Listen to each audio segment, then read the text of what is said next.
Hi, Sarah. Hi. Hi, How Ellen. are you? Let me turn my thing up.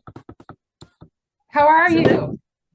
I'm hanging in there. That's an Yeah. interesting screen you've got behind you. Oh, yeah. It is a screen. I work at home and I move my workstation all the time just to like mix it up. Anyone to open this window. Oh, I think this might be a doctor calling for my son. Let me see. Hello. Hi, Wendy. Hey, how are you doing, Ellen? I'm hanging in there. Oh, It's good. winter. I want it to be over. I know. Isn't that the truth? It's like enough of this already, you know? I got my Seahawks blue shirt on, so Oh, good for you. Congratulations. I was hoping they were going to win because they haven't won in a while. So I thought it that was was a good it game. was it was almost not a good game because they were so powerful. I know, right? They just whipped them right up. It's crazy. That's what teamwork does if you do it right. Yeah, that's exactly right. That was really something. Oh my gosh. Yeah. Oh, congratulations. It's great. It's good to know that I picked a winner. Yeah. Hey, Mary. Hello. Hi, Mary. You How doing y'all okay, doing? Mary? Good. How are you? Oh, hanging in there. Yeah. Ah, Some days you I just think I gotta scream. I do it every day. yeah. I gotta go out in my car and scream. Oh, I I've guess I no. even could scream started here. I've even started screaming when other people can hear me. Really? Good. Yesterday my aide was here and I was feeling frustrated, so I did one of my famous and she goes, "Are You you let it okay?" out. And I said, "Yeah, I'm fine. I'm just frustrated." Yeah. Oh, yeah. Wow. Oh, But I live It can be alone, so definitely hard. living alone is quite a yeah. luxury. I just hope Oh, yeah. nobody's bugging my house because they would think I was totally loony. Oh, but Ellen, gosh, it sounds like you're doing so well. Well, I That's, feel like I'm a different person. I'm not shy anymore. Um, I'm feeling good about being me. I don't understand my unrelationship with food, but Yeah. I mean, food was my best friend. Yeah. Yeah. That's great And though. that's I've awesome. I've Yeah. lost almost 80 pounds since I started. Whoa. That's What? amazing. Oh, Yeah, Oh no, my but gosh, I oh, I'm mean, I so started jealous. before I hooked up with oh, Brittany, but I was doing Noom before that, but I haven't done any meds or anything like that. It's all been oh, that's fantastic. Wow. undoing the psychological stuff. So, Yeah, that's great. So good. Yeah.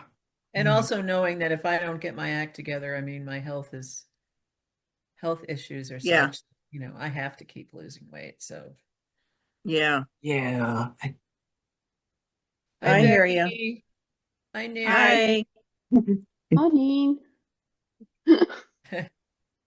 Neri, we can't see you. I'm just trying to figure that out as to what's going on. Oh, all right. Oh, Fun times. Aha, I see what it is. It's trying to do the other one. I've got two webcams. It's working on the different one. There There you you go. go. Hello. yeah. Yay.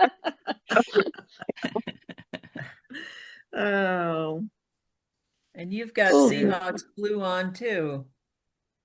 oh, yeah. Oh, I did not know.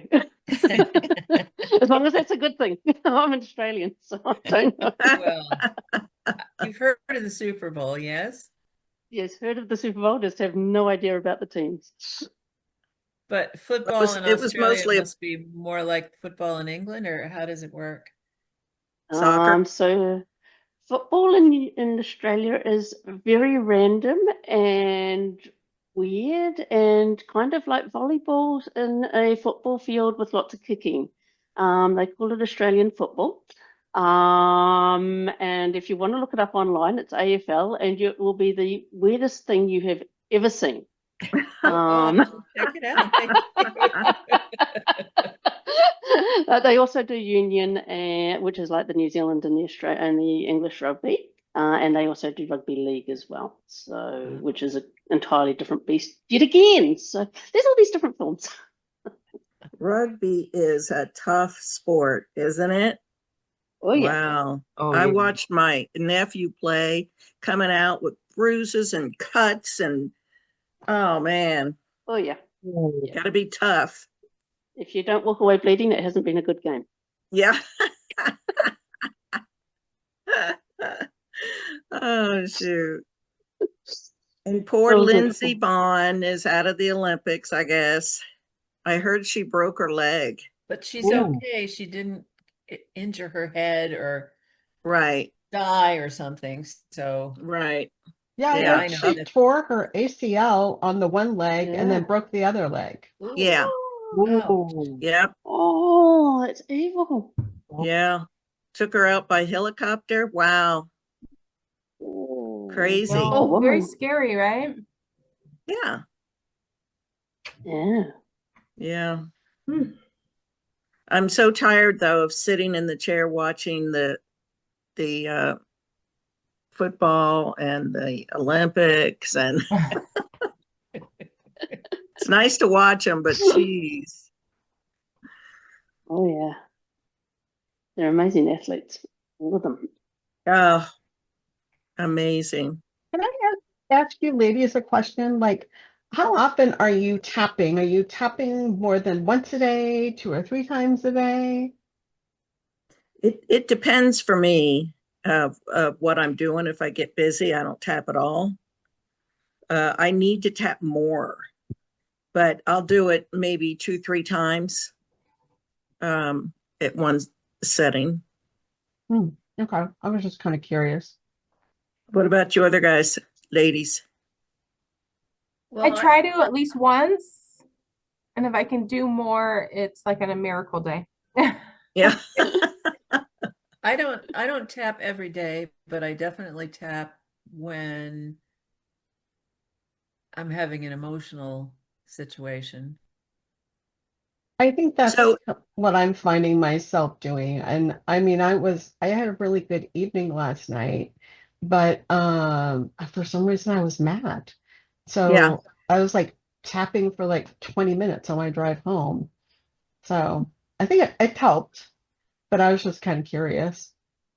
yeah. That's the thing that I'm curious about too, is that when I tap, I either get real sad or real angry. And then I don't know what to do with those feelings. Mm. I Yeah, bet I'm Brittany the would other way say around. angry tap. Yeah, I'm the other way around. When I tap, the feelings go away. Well, But that's good. no, not necessarily. I want to get into the anger, and I'm having trouble Oh, doing it. oh, Oh, I yeah. see. Yeah. I know Uh, I got, mention yeah. I got really upset with my husband at dinner the other night about absolutely nothing. So I ended up doing finger tapping because we were out in a restaurant, so you can't exactly do That's good. I oh, really like the anger tapping. Isn't that what we did last week? Yep, yeah. Yeah, I had to think about when that was. that was good. Yeah. I still have a hard time with my anger though, letting it out. Because we did not express any anger really at all, Right. unless it was to our siblings. I was punished for anger. Yeah, Yeah. I wasn't yeah. allowed to be angry. I remember my father used to make me laugh instead, which was Yeah. cruel, I thought. Well, here's a tough one. I was probably about 10 years old, and my sister was like 4, and I was supposed to be watching her. And I hit her so she would cry and I could hug her. Ooh.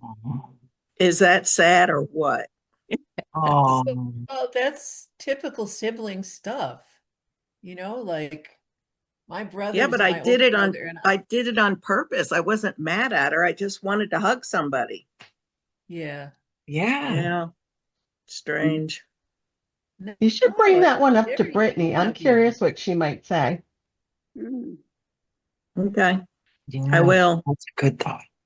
I'm the same way. I used to fall asleep in the car to pretend to fall asleep in the car so my father would carry me in. That was the only hug I got from him. Oh, Oh, yes. Oh, wow. I hear you. I had something similar. Am I on? Can you hear me? Anybody? Yeah, Yes. Yep. Oh, Mary Yes. great. Lou, This is me. congratulations, you got in Thank by you, yourself whoever helped today. me. Oh my gosh, I'm telling you, it take me 90 days to figure this out. I did something similar when I was younger, maybe 8 or 9, and there was a little girl across the street that I really, really liked, and she liked me, and she lived across the street.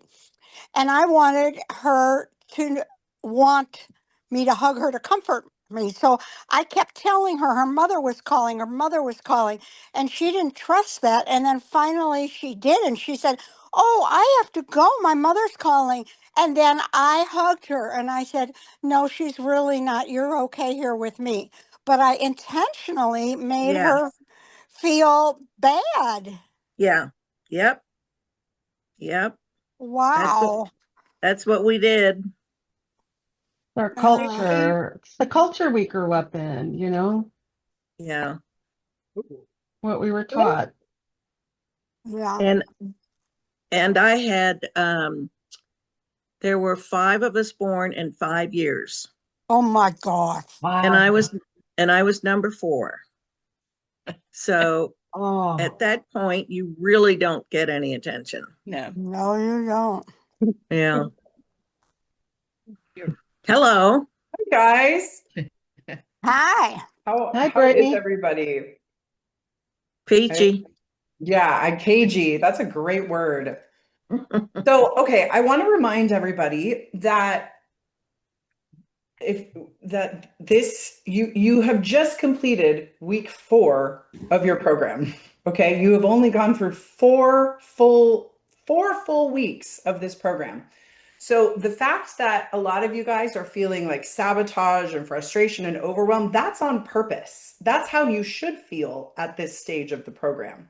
Now, I know that it's frustrating and it's hard to feel this way. And even if you just make yourself come to these calls or post in the WhatsApp group, even if we have to remind you every single day that this is a normal part of the process, let us help you do that. Let us do that for you. Commit to coming to these calls. Commit to posting updates in the WhatsApp group so that we can support you. Casey responds to pretty much everybody's questions or messages, right? Um, so it's very, very normal for you to feel like you're frustrated or overwhelmed or behind or not good enough. All of that stuff is up so that you can clear it. Okay. Does anybody have questions about that or comments, concerns? Oh, wait. Just an appreciation for having you say it, Brittany. Yeah, I well, was getting into that. Oh my goodness, it's a short, it's 90 days and I'm falling behind and I'm like, so appreciate that you said that. yeah. I think I think that's one of the beauties of being in this smaller container is that we can give you that extra help and we can keep reminding you that this is a normal part of the process. It is normal to feel stuck. It is actually on purpose. You aren't going to have success if you don't hit roadblocks. So if you feel frustrated, if you feel overwhelmed, if your problems went away and now they're coming back, that just means you're in the sabotage phase. That's kind of like phase 2 of overcoming your addiction. Also, you guys are overcoming an addiction, which according to society is not possible. Okay, so you are doing something that there are very few other people that can actually cure their addiction on the planet. Like there are very, very few people that can actually come to completion and completely heal an addiction. Food is the hardest addiction to overcome. I know most of you guys are working on food. It is the hardest addiction to overcome because we have to eat food. We can't abstain from it. So if it takes you, up to 89 days to get there, trust me, like you're in the challenging part. And I don't know if it will last for, another 4 weeks or another 8 weeks or till the end of the perm. I don't know. But I can tell you, the more tapping you do, the more you can notice, okay, this is where my resistance is. I know it's really easy to want to quit right now. It's really easy to want to say that the program's not working, or that the tapping's not working, or oh, I can't make myself tap, or oh, it's too hard. And you know what, you guys, I am the first one to give you a hall pass. Like, I'm definitely not telling you to tap every single day. You're going to have some days that are just like mental health days. Okay. I have them all the time. There are days that I just don't want to look at my problems and I don't want to tap. But for like 80% of the time, 70% of the time, if I give myself a hall pass, the next time that problem comes up, I tap. I choose to tap on it. So anyway, I just wanted to say that, because I can tell by what's going on in the chat that sabotage is really active. And I think when you're in self-sabotage, you have to be continuously reminded that you're at a deeper level. It's not that the tapping you did before didn't work, it's that you're going deeper. And if I didn't go through this, if I hadn't walked, hundreds of thousands of people through this for 15 years, I wouldn't be able to say this with confidence. If I didn't go through this myself and have that, and if I haven't walked so many clients through this, I would not be able to say this with certainty. But trust me, self-sabotage is great. That means you're at the deeper layers, and it's giving you, it's harder tapping for sure. It's harder to make yourself tap, and it's more difficult tapping because it's anger and it's resentment and it's shit that we've stored for a long time. But let this part of the process motivate you to move through it. Okay. If you don't like how you feel, tap, get angry with me, get angry with the program, get angry at your parents. I don't care who you're angry with. Just let yourself feel angry and tap through it. Okay. Brittany, I have a question. I forgot I did, but I've been wanting to eat and eat and eat, even while I'm tapping. Yeah. And I'm eating more than I've been a long, long, long time. And then I'm just sitting there like, I don't want to tap. I want to eat. Yeah. Yeah, that's very normal. So okay. Are you doing the push the food away, Mary? Did you learn that process? I don't think I did. I don't think Okay. I must have missed something. Okay. Well, that's module 2 in the 6-week program. Okay. So you got to listen to that, and you got to learn the push the food away. That's a very, very important technique. I remember telling you this a couple weeks ago. It's a very important technique to learn. You got to do the push the food away. If you're not doing that, then you're going to get frustrated with your results. Okay. I forgot where to find that. Thank you. Yeah. Module 2 in 6-week program. You're welcome. Okay. Okay. Does anybody else have anything that they want to share or ask questions about? I have a question. Yes, Mary. When you say to tap through it, like when I tap and I get angry, I don't know what to say when I'm tapping through it. Yeah. With anger, you don't have to know what to say. The more important thing is to get the energy out of your body. So when I'm doing anger tapping, a lot of it is sounds. Like I scream, I make sounds, I grunt. Sometimes I'm screaming at the top of my lungs. So when you're in anger, it's not important that you understand what you're angry about, and it's not important that you know what to say. It's just important that you can feel the anger and get it out. You might have flashbacks that come up that will indicate where this came from, but it's not, you don't have to like stop and focus on it and think about that person and heal them and send them to the healing center. You don't have to do all of that. The important part when you're in anger is just to get it out of your body. Now, is sadness the same thing? A lot of times I'm sad for days afterwards. Yeah. So then you would want to tap on the sadness. So the sadness at the end of anger is usually because you can see how much you lost by living that lie, from holding on to that trauma or holding on to that experience. Okay. It's, you know, maybe another couple minutes of tapping on the sadness after you're done. Okay. Yeah. All right. Thank you. Yeah, you're welcome. You want to get to neutrality. You want to get to neutrality with anger. You don't have to be like super high vibration, but you definitely don't want to leave sad. Okay. MB. Sorry, I forgot I didn't change my name again. Okay. And sorted that.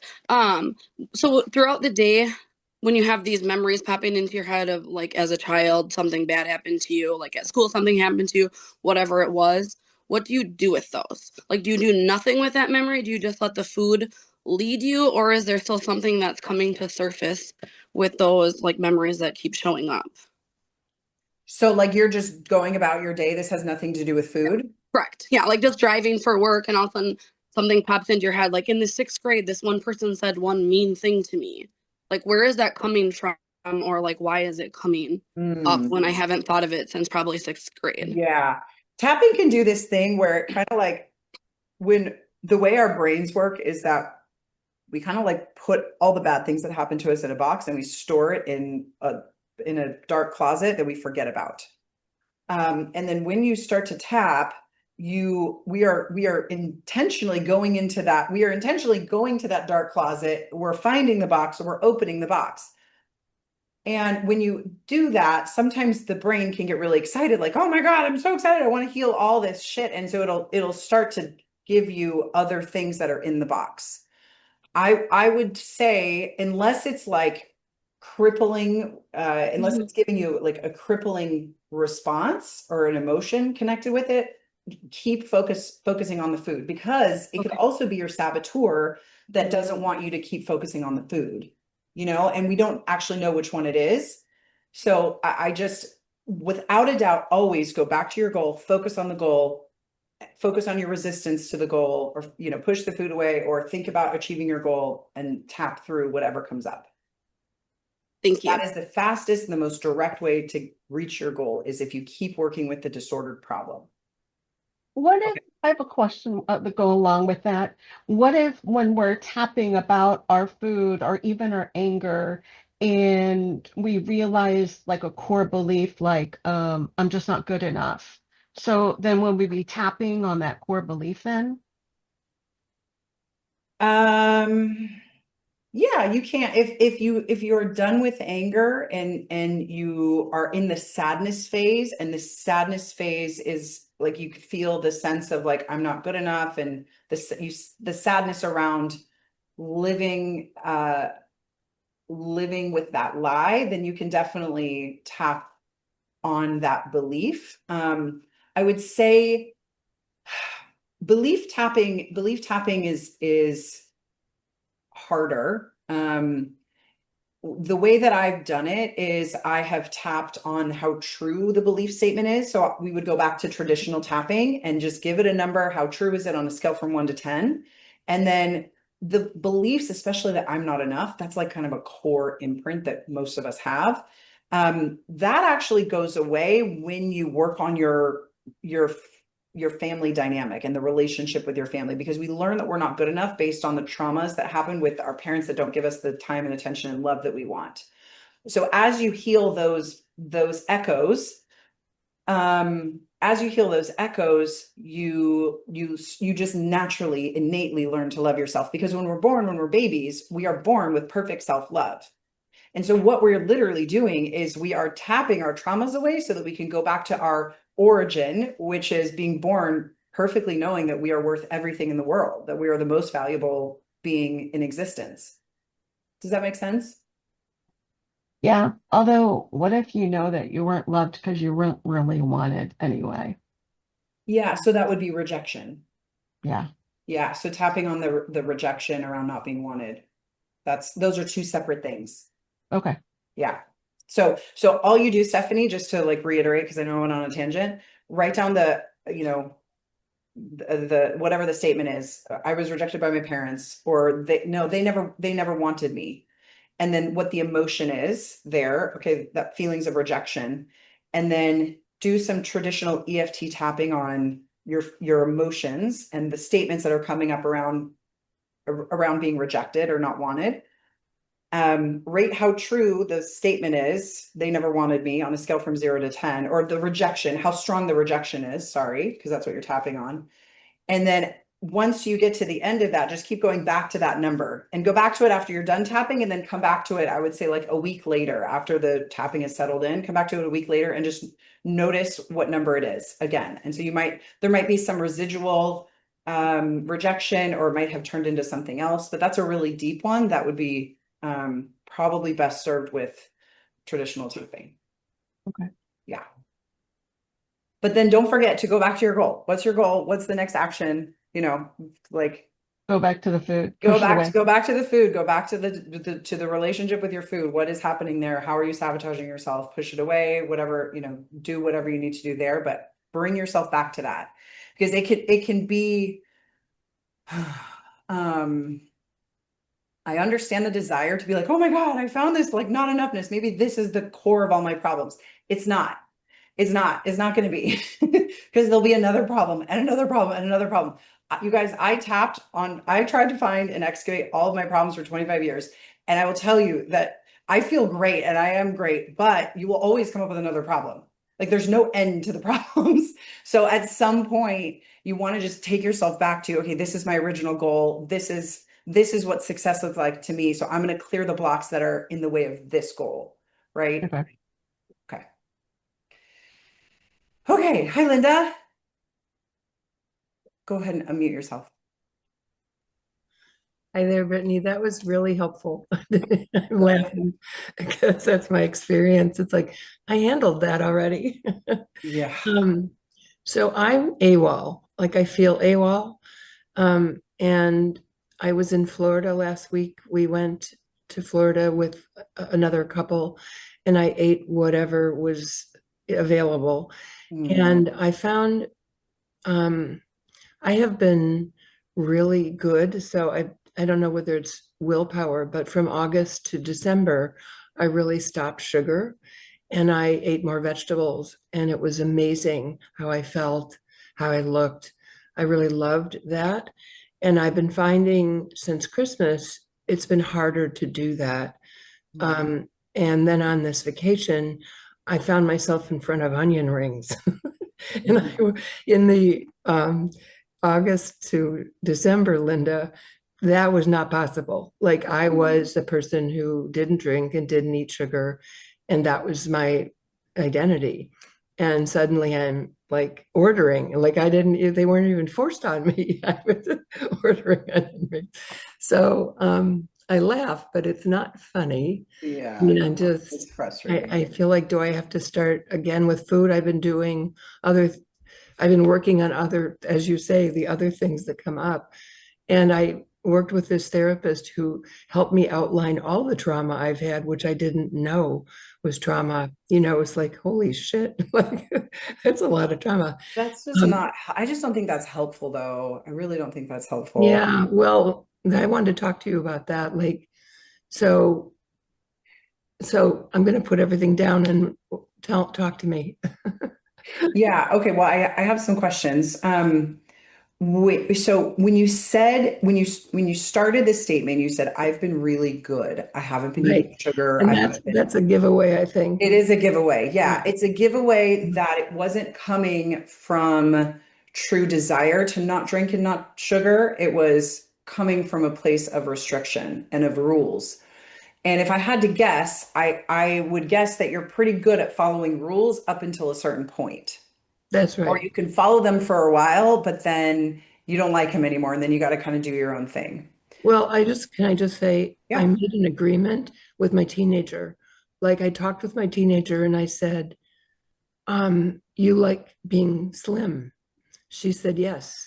I said, you're screwing things up by this need for sugar and this want, you just give yourself sugar all the time. Like, it was really crazy. So that's the person. Yes, I think my teenager was good. And well, I had to deal with her and it really worked, but now it's not. Well, okay. So question, did the eating frenzy come after you had the meeting with the therapist who mapped out all of your trauma? No, it didn't. Okay. It's just recently when I said, I'm not aware of a lot of trauma, and she kind of went through things. So, well, you might rethink that. Yeah.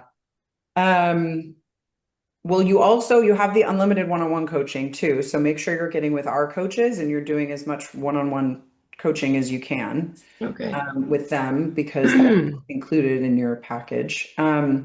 Okay, so well, let's ask teenage Linda. Have you had a conversation with her? No. Okay. Do you want to now? Sure. Okay. Okay, maybe put your hand over your heart and tune into her. Everybody can do this if you want to follow along. If you want to get in touch with that part of you that's sabotaging, and we're going to do some like deep tapping on this later, but maybe ask her, just check in with her. Be like, hey, little Linda, what's up? What's going on?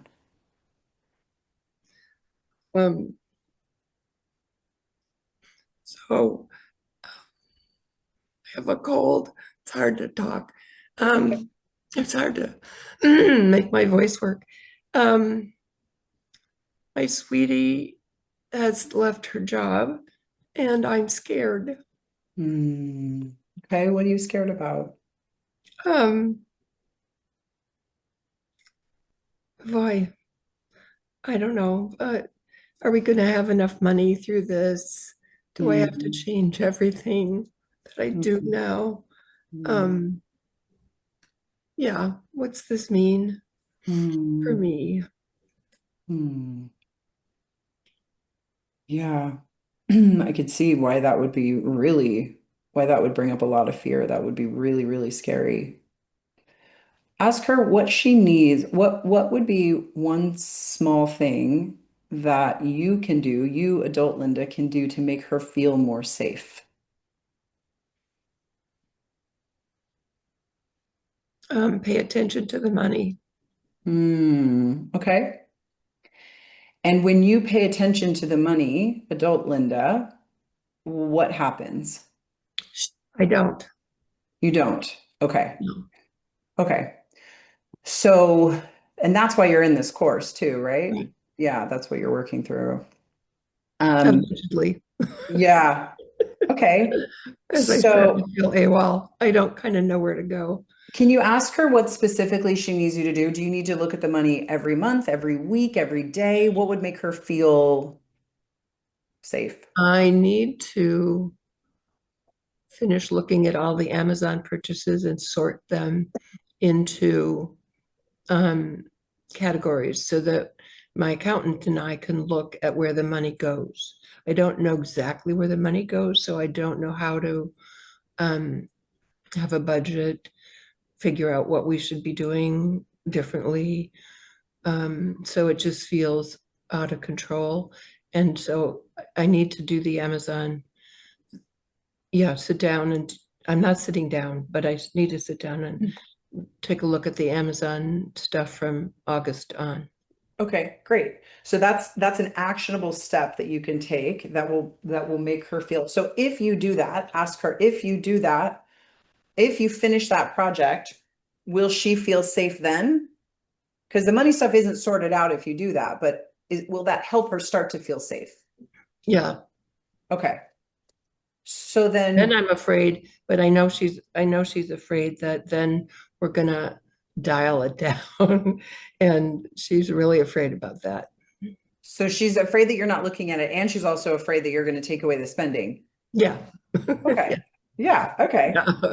Well, Yeah. I wonder if you could have the same conversation with her that you did with the sugar, where you ask her, Oh. "Hey, you want to feel safe, right? You want to feel protected, right? Okay. Well, is it okay if we dial back the shopping a little bit?"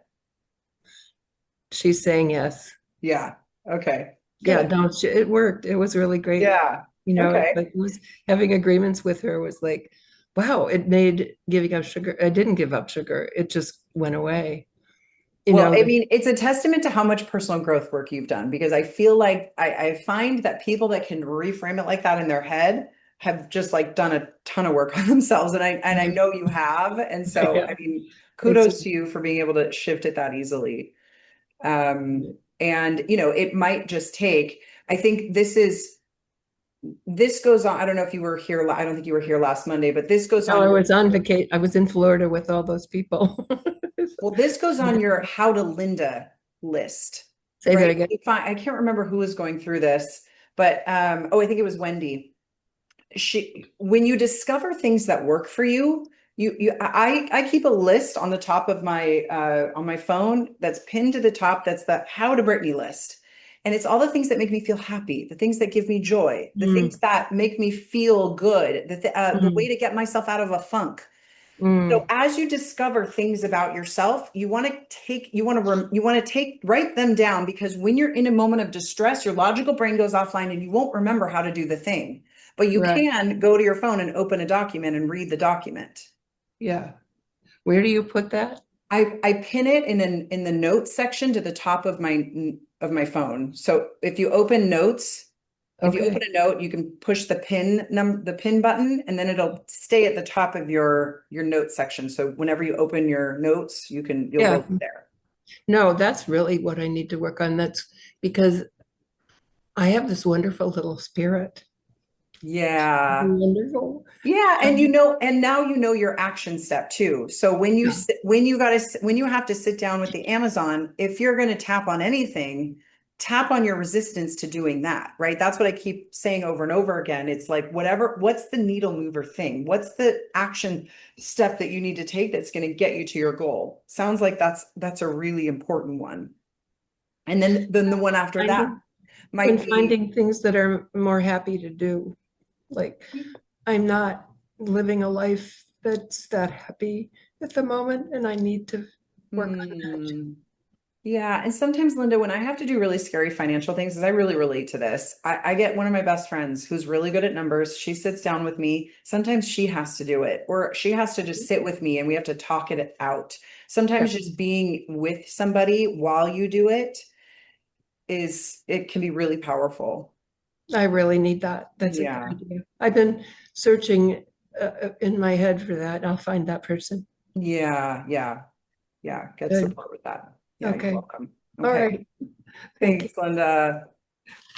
And I would look at your little girl having just had a vacation from the sugar. I don't think it's unraveled everything. I think she just had a vacation from the rules, maybe. Okay. All right, Clara. Hey, how's it going? Hi, good. How are you? Good. I'm just, yeah, I have a lot of anger coming up, and I guess that I don't really know, like anger, sadness, frustration, and I don't really know what to do with that. Because like I've been doing a ton of tapping. Yeah, and you're doing the anger tapping?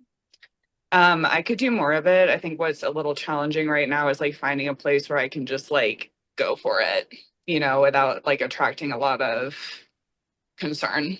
Yeah, it is hard. If you're in apartments, I would use a pillow. You can use a pillow to muffle the sound. Yeah.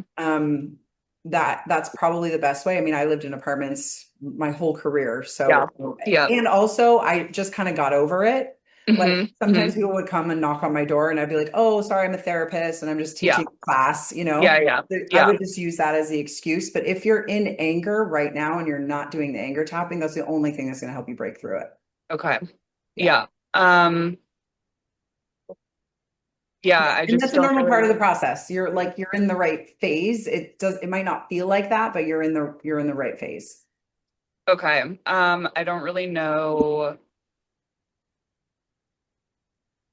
Yeah, I don't really know what to say aside from that. I can tap on it, but I also feel like I have tapped on it and it just like keeps coming up. It feel when you're in anger, and especially when you're in a purge, which is what I suspect you're in, it feels like it's never going to stop. Yeah. And even if you need to come to this class or, I know you're doing lots of tapping, you're checking in with Casey pretty much every day. She can remind you that this will end at some point. Yeah. It will end.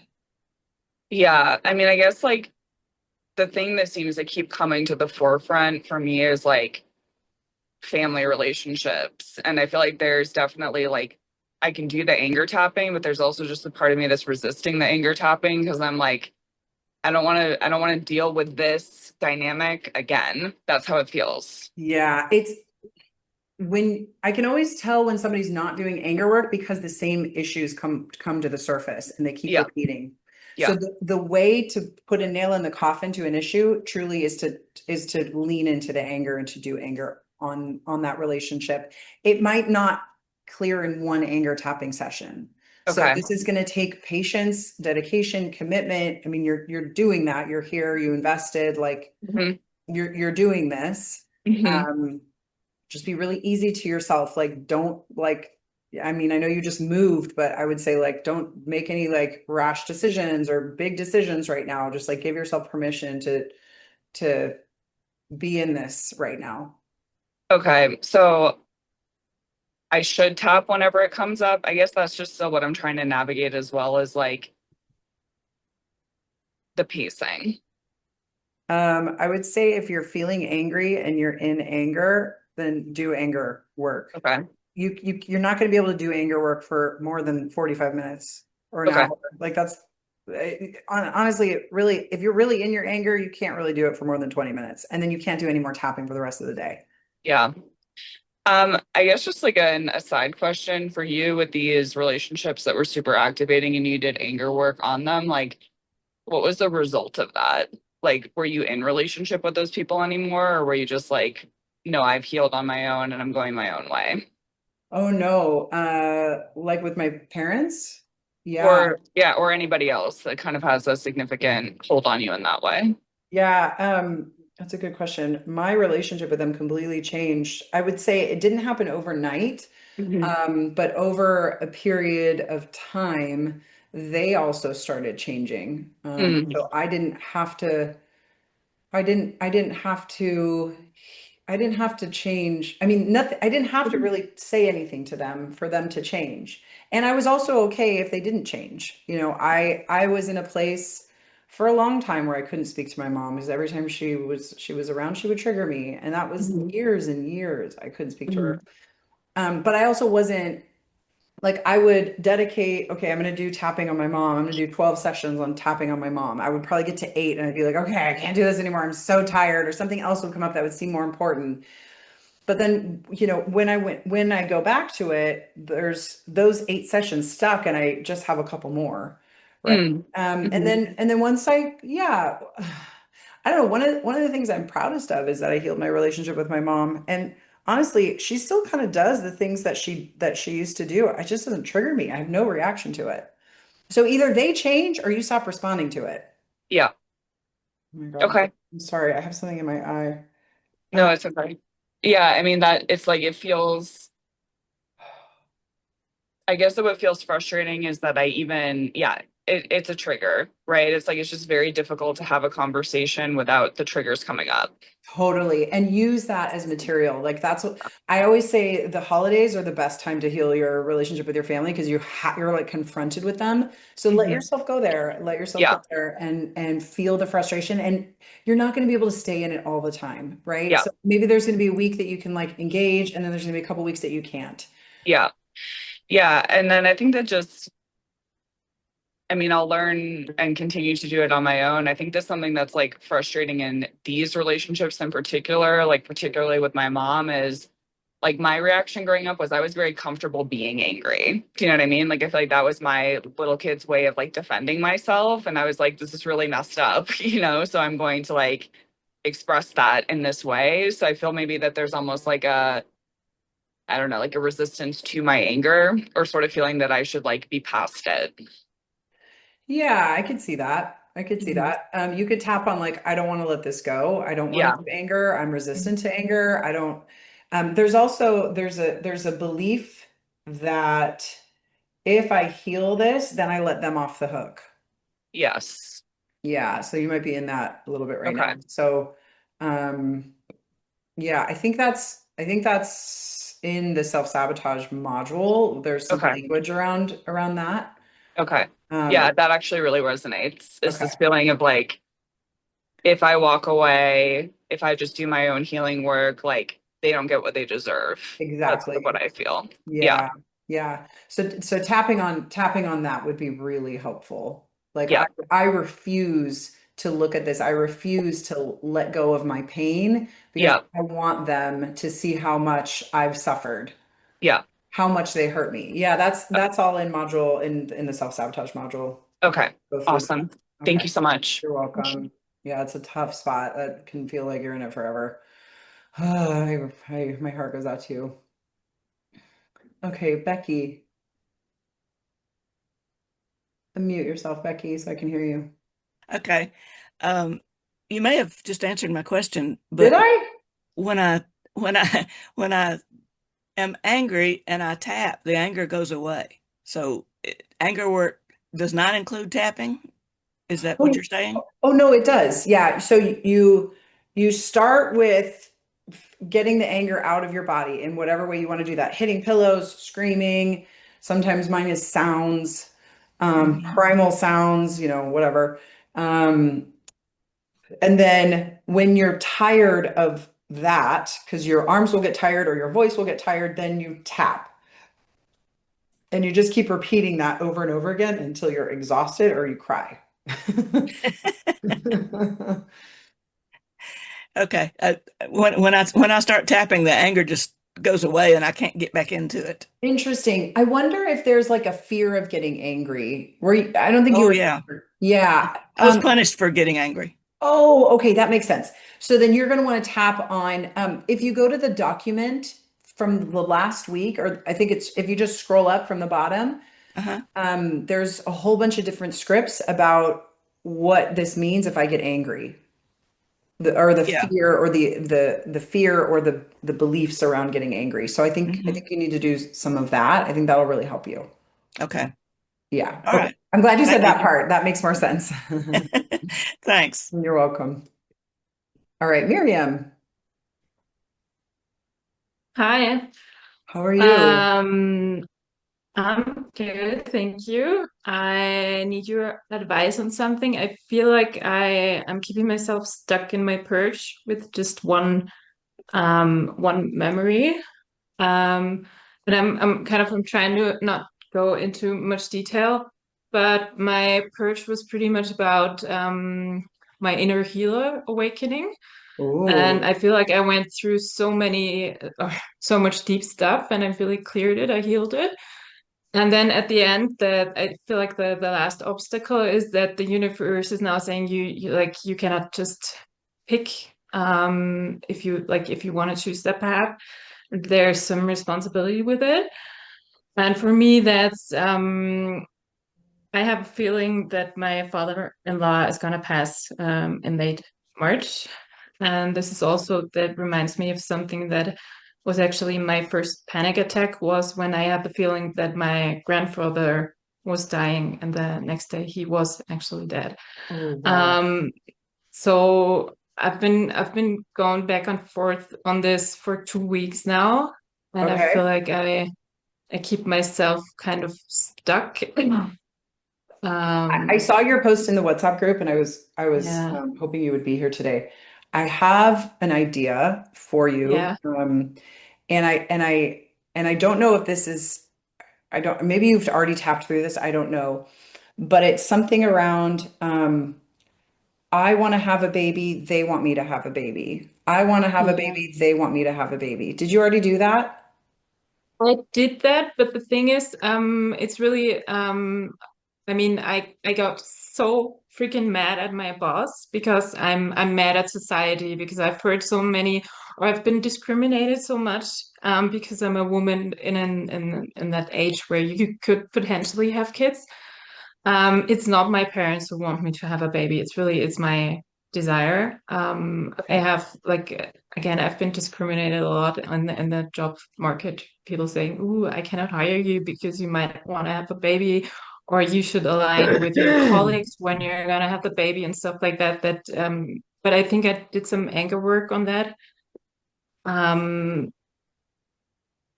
I don't know. Maybe I need to go back on that. I'm not sure. Well, you started this by saying I feel like I'm keeping myself stuck in my purge. What is it that you keep, are you ruminating on the same thing? No, it's just that last obstacle where it really scared me when I had the feeling that my grandpa was about to pass. And it's really scary for me to have the feeling that my father-in-law might pass, because I feel very isolated with this, because I know that I cannot tell my husband because I'm not sure it's true. Even if it is true, it's not helpful to anybody at all. So I feel kind of isolated. I don't know who to talk to, and I don't know what to do with it. Yeah.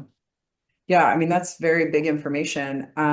You can do some just like regular tapping on, well, what I would do is I would say, I would maybe do the 3 pages and write out like, no, knowing that my father-in-law is going to pass means, and then just answer Yeah. that question. It means this, it means that, it means this, because it could mean things about you, it could mean things about your family, it could mean things about your unborn baby. Like, it could mean, oh, I have this ability that I don't really want the responsibility of having, right? I mean, there's a lot of things that are connected to that. So I think Yeah. this is one of those things where you want to fall back on traditional tapping to just tap on the beliefs and the Just a minute. emotions that are around that. Have you Okay. have you Yeah. watched a video on with me talking about how to do this? Um, I think so. I think you just say you do 10 minutes of writing where you take a situation and you ask yourself, what does it mean to you? Yeah, So either I 10 like, minutes or for three example, for me, pages.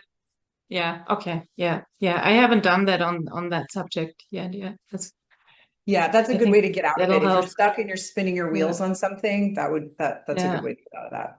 yeah, yeah. And I mean, I have the same thing with some foods. I've changed my eating preferences and behavior drastically, but with some foods, I just come back, and I've done ball of light, I've done the echo tapping, I've done breaking up with the foods, but some foods just like, I don't know, I cannot get rid of them. And It's that's it's also not what I that you was can't get rid saying. of them. It's that you have to keep repeating Yeah, it until it's gone. It feels like yeah. you're not making progress. I know, like I've been in it, Mm-hmm. so I know how it feels, but you have to keep pushing it away. It's not that the Yeah, tapping you did before didn't work, it's that you're at a deeper layer.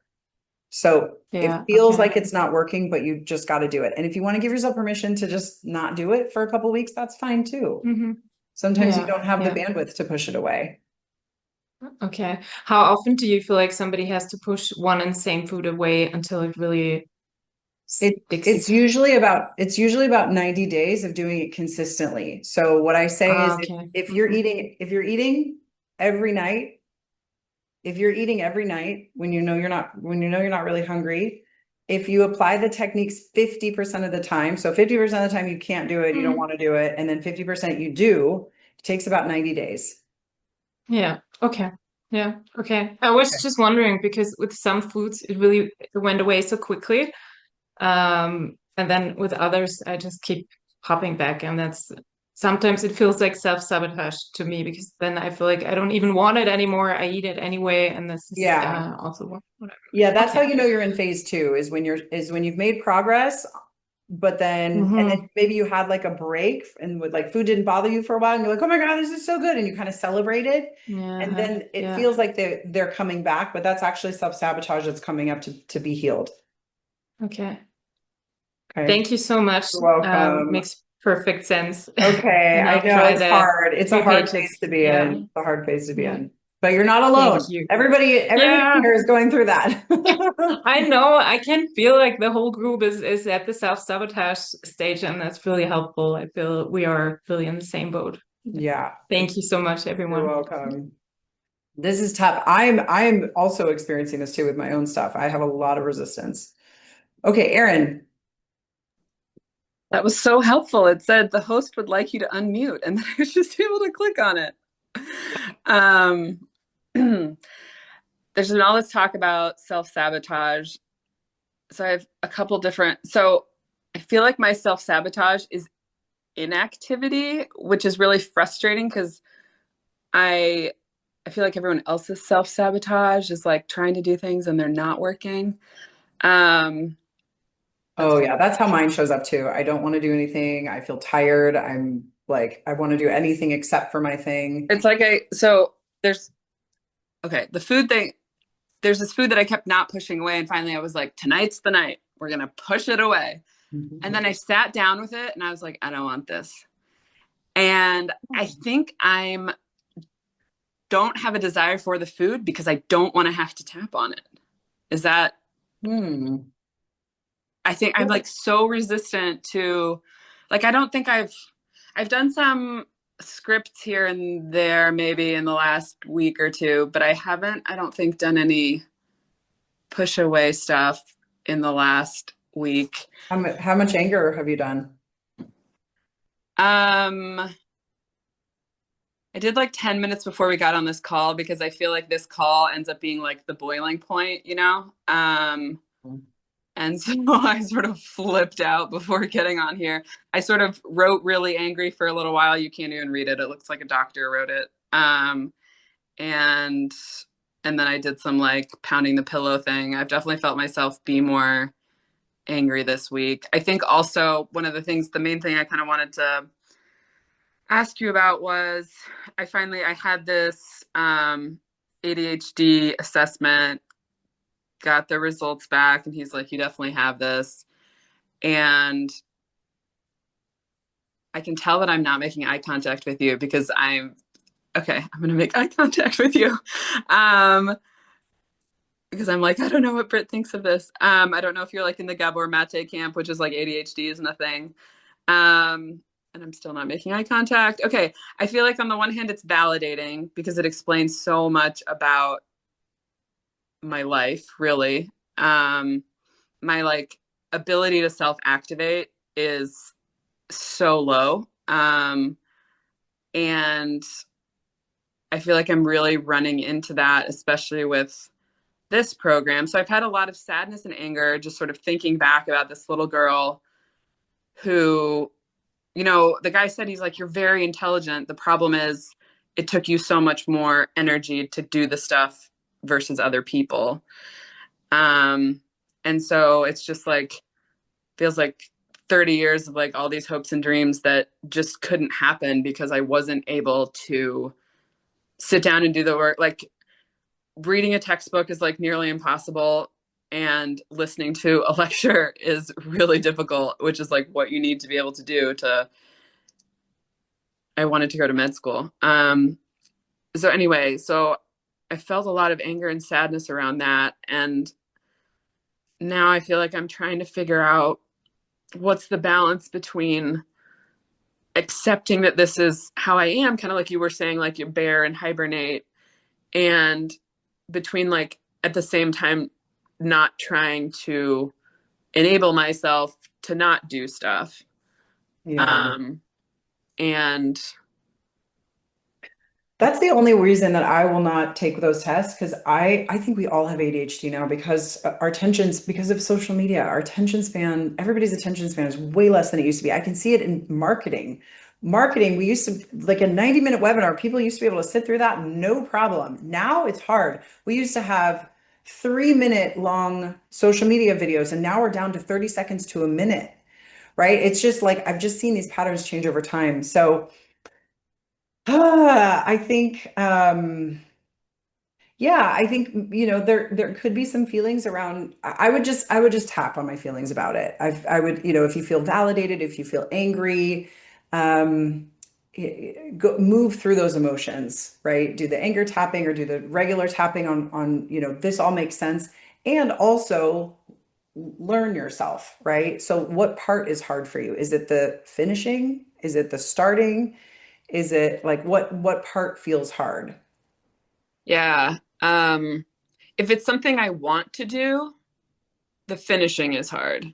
If it's something I don't want to do, then it's the starting is hard, which is what's hard with this. It's like that's what makes it so isolating, because it's like I feel like you're, I don't know, a healthy, non-dysfunctional or whatever person, like gets on the chat and is like, I'm really struggling today, blah, blah, blah, blah, blah, blah, blah, you know, and I can't get myself to do that or to sit down and do stuff or to juggle multiple things at a time. So like the days where my kids are with their dad, I feel like I'm able to do a little bit of tapping, but when my kids are back with me, I can't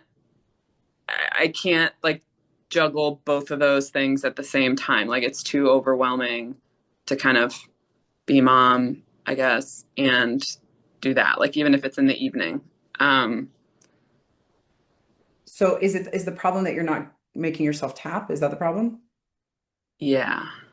Yeah. Okay. Well, I did put a resistance to I don't want to tap in the Yeah, I saw group. that. I also know, like for myself, you know, I just got a dog a couple weeks ago, and I noticed that I mean, it's not as much as kids, but it's a lot more than I'm used to. And I'm like, fuck, there's a lot of bandwidth. Like and I realized that I was using having him around as an excuse to not look at my stuff. And I did that for a couple weeks. And then this week I just got tired of telling myself that, like, oh, I do want to achieve these goals. Oh, I do. I made a commitment. Oh, so you know, like you, when I want something bad enough, I stay stuck a little bit, but then I get there. You know, if I want something bad enough, I know that I can get myself there eventually. So I think sometimes we just have to get sick of our behavior, sick of staying stuck, you know, and then that gives us the ammunition to take action. Yeah, I feel like that works easier with one-time things, but it's harder when it's something that needs to happen over time. So like I'm a last minute person because I have to, like, that's why the anger shows up in full force 10 minutes before the call versus me being able to like address it over time.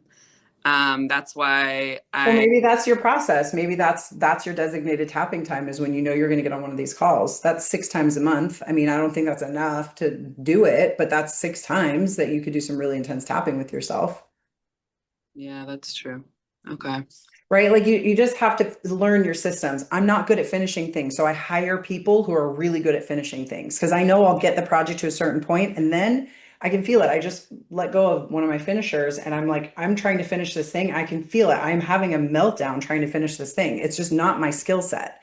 I am tapping to get myself to finish it. I will finish it, but I'm also not going to force myself to be something that is so hard. Yeah. Right. So I think a lot of this, but I think a lot of me understanding myself and giving myself that permission came from doing a lot of anger tapping, doing a lot of tapping on the rejection, you know, healing my addictions with food and alcohol and all the things. Right. So this stuff comes, it comes when you focus on solving one problem, you just keep yourself focused on the food stuff, the other stuff will become easier. It truly will. It just takes time and it takes tapping regularly. Yeah.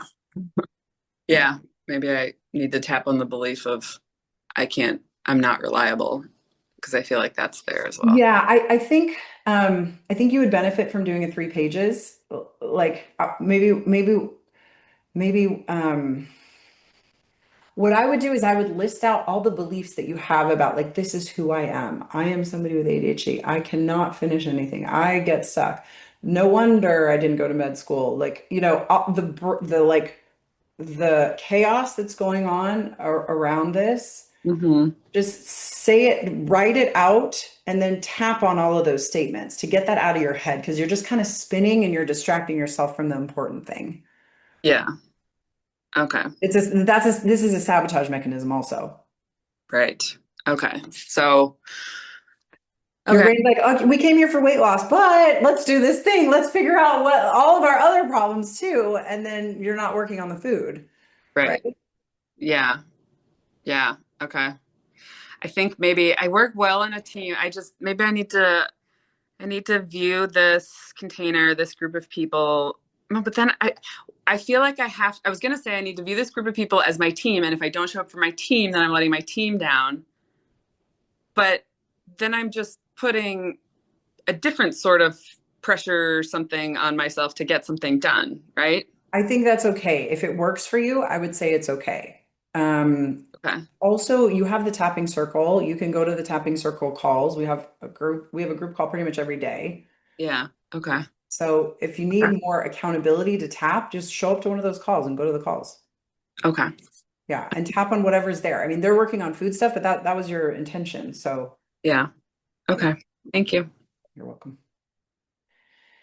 Okay, Mary, and then I'll take Stephanie. I'm gonna and then I want to get us tapping for today. Hey, Mary. Hi, how are you? I'm good. How are you? I'm new, so sorry. I did want to tell you that I need to talk to you afterwards. Okay. Was the main reason that I raised my hand. But everybody just sounds absolutely wonderful, and I'm just so glad that I joined. This is going to be amazing. I've been in some of your other programs, and that's the whole reason that I joined this. So I am very much looking forward to all of this. So thank you. Okay, I can stay on for a couple minutes after the class is done. Okay, just will only take a couple of minutes. Okay. Thank you very much. You're welcome. Okay, Stephanie. Yeah, I just kind of wanted to bounce off the thing about the self-sabotage because I find myself doing it in two different ways. And maybe it's just one tapping script, but I will self-sabotage myself around my food. Because I'll sit there and say, okay, I'm gonna eat this healthy lunch or whatever, but then you're gonna tell me to push the food away. I just realized that. But part of it is that I've got this, and I think I may have mentioned this to you before, but it's this thing where it's like even even I can't tell myself what to do because otherwise that just makes me mad. So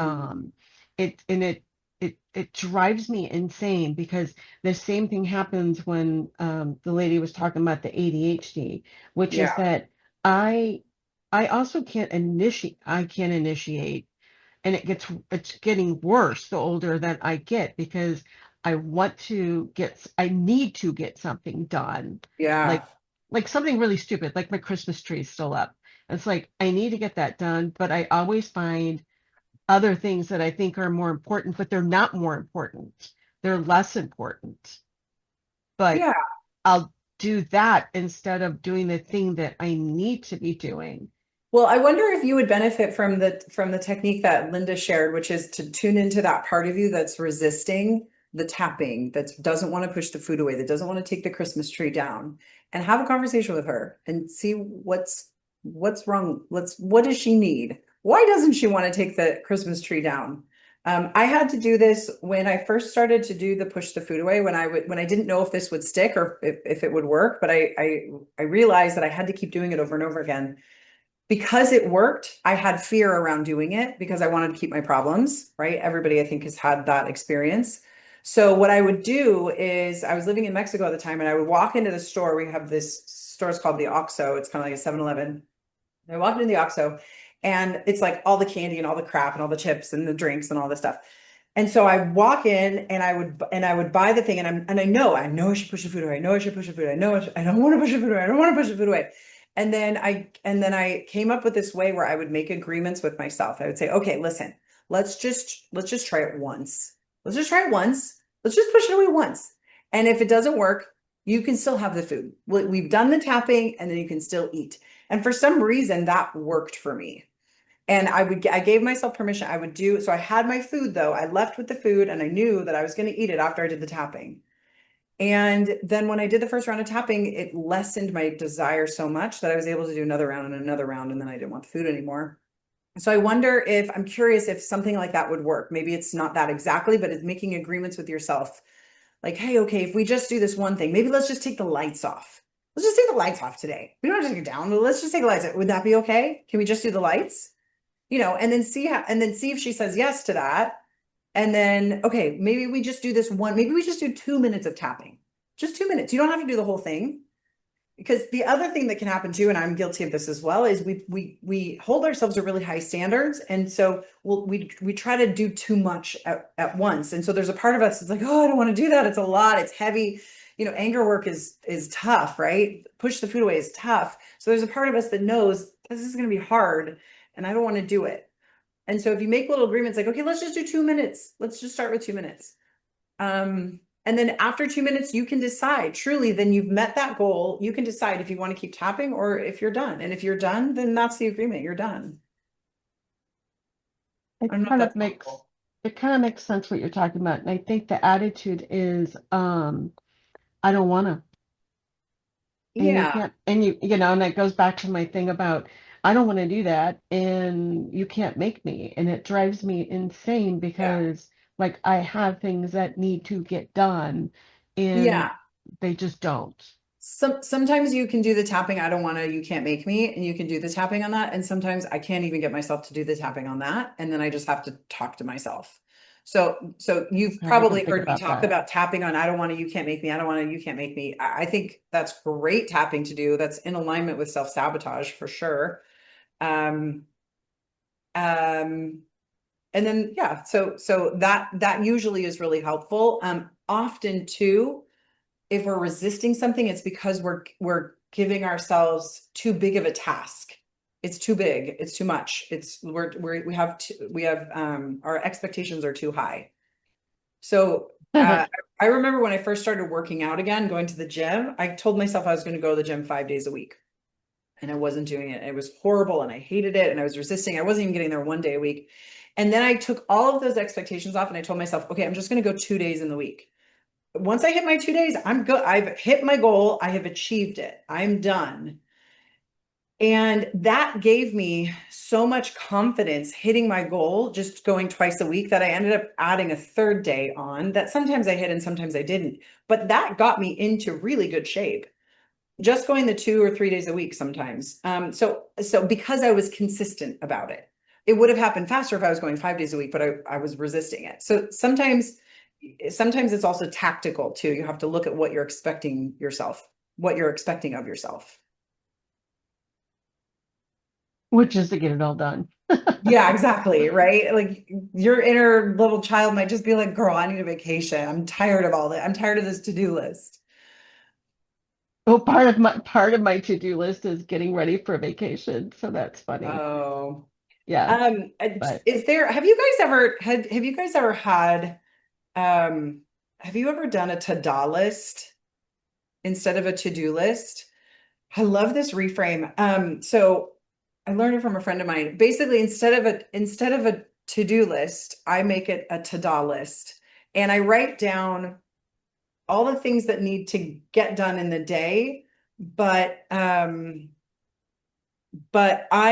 also leave some things up to like my angels or my helpers, and I kind of intend that some of this stuff will get done without me having to actually do it myself.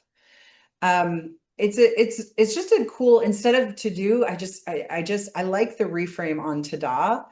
It lightens it lightens the expectation. And then also at the end of the day, if you take, I don't know, sometimes it takes me 30 minutes, but if you think through all the things you actually did in the day and you go through at the end of the day, you're done, you're in bed, you write out all the things you did in the day.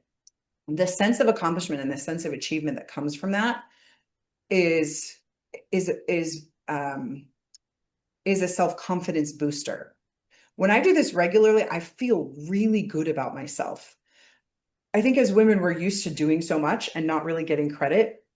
It's the invisible labor that we just kind of like, we were raised with we were raised kind of conditioned that there's all these things that women just do that we don't get the applause or we don't get credit for. And so we don't give it to ourselves.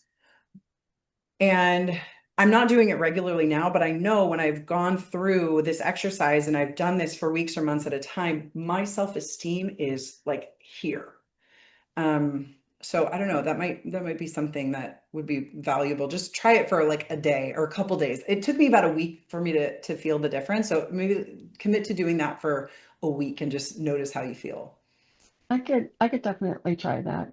I think that part, oh shoot, that thought just went out of my brain.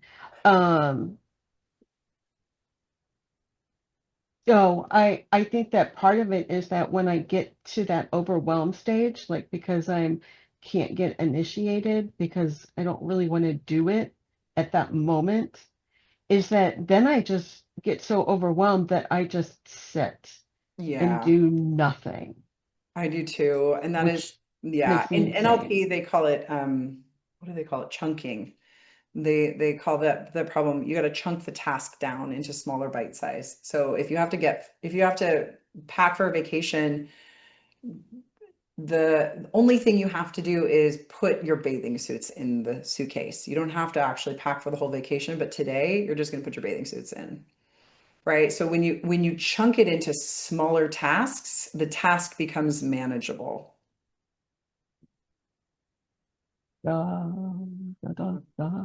Thank you. Yeah, you're welcome. Because all the task management info that I know, I'm really bad at that too. I have like booby traps set up in my life. I make agreements, I make commitments to things, I tell people that certain things are going to be due. I just booby trap my life to get myself to do things. Truly. I know this person's gonna be mad at me, or this we're not gonna be able to do this, or I gotta do this class. Okay, let's do some tapping. I thought this would be a good time to do some tribal trauma tapping. This is actually really good for me to do too, because helped me see some of the blocks that I'm having. So the tribal trauma block is essentially the part of us that the animal instinct to belong to our tribe. Okay, when before 150 years ago, if we were alone, we would die. Think about people, when we lived in teepees, or I mean, we've always needed a tribe in order to survive and live. Even in the animal kingdom, if they want to kill animals, they'll kick them out of the tribe, because sometimes a lot of animals can't survive without others helping protect them or hunt for them, or whatever it is. And so we have this an animal instinct to want to stay with the tribe and not change, so that our tribe won't reject us. Okay, so we're going to do a good amount of tapping today. We're going to start this with, well, actually, I'm going to give you a little blurb. I'll put this in the doc. Your tribe is your family of origin. It's your cultural background, your socioeconomic class, your community. And from birth, you've been absorbing messages, spoken and unspoken, about what's possible for people like you. Going beyond what your family of origin has achieved feels unnatural. It feels like betrayal. It feels like you're abandoning the people who raised you. And that's why success blocks are often not about capability, they're about loyalty. The subconscious asks, if I become more successful than my parents, am I saying that they weren't good enough? If I achieve wealth when my family struggled, am I betraying where I came from? If I outgrow my childhood friends, will I lose the only people who truly know me? Okay. It's not these specifically, but it's something like this. So everybody's going to come up with what their tribal trauma is today. Okay. So they are loyalty conflicts, and these are the things that will keep you stuck or frozen or in resistance. Okay. So we're going to start by exaggerating your success. Okay. So I want everybody to think about their misogi. What's the goal that you have that you want to achieve? If it's success with your body, I want you to imagine yourself having achieved success with your body. Okay. So what does that look like? Are you in super good shape? Imagine maybe you got a new outfit. Imagine you're wearing something really sexy. Okay, so that's one way. We're going to amplify this, but I want you to kind of make some notes about what it is, what you look like, and what you feel like. If it's success, maybe it's Um, you know, if you're if it's starting a business, maybe you see, you know, a certain amount of followers in your Instagram, or maybe you see a certain amount of money in the bank, and you're dressed a certain way because you've hit a success with this. Okay. So once you have that clear, we're going to amplify this. Okay. So mine was, you guys know I want to get on these, I want to get on these podcasts. If I'm on these podcasts, there's a visibility aspect of that. Okay. So okay, so what you're going to do is you're going to be in that body. You're going to like imagine stepping into that body. Imagine being there as the woman who has achieved this. Okay, so imagine fast forward a year. So you're at December 31st, 2026, and you have achieved your goal. Okay, you're in her body. Now, what you're going to do is you're going to imagine that you're on stage. You walk onto a stage and you're up high, and there's a spotlight that comes on that's shining this spotlight on you. Okay, so you're in this, you've achieved success, you're in your body, you've got the wealth, you've got the business, whatever it is. And you're standing on stage and there's a spotlight. And the audience is black, but all of a sudden your eyes kind of adjust and you see in the audience that all your friends and your family members are standing around you. Okay. And so notice how that feels to have all your friends and family standing around you, and they're lower than you. They're lower than you. You're up high, you've got a spotlight. They're lower than you. They're looking up at you. And I want you to say, if you're working on your body success, I want you to be like, look at how great I look.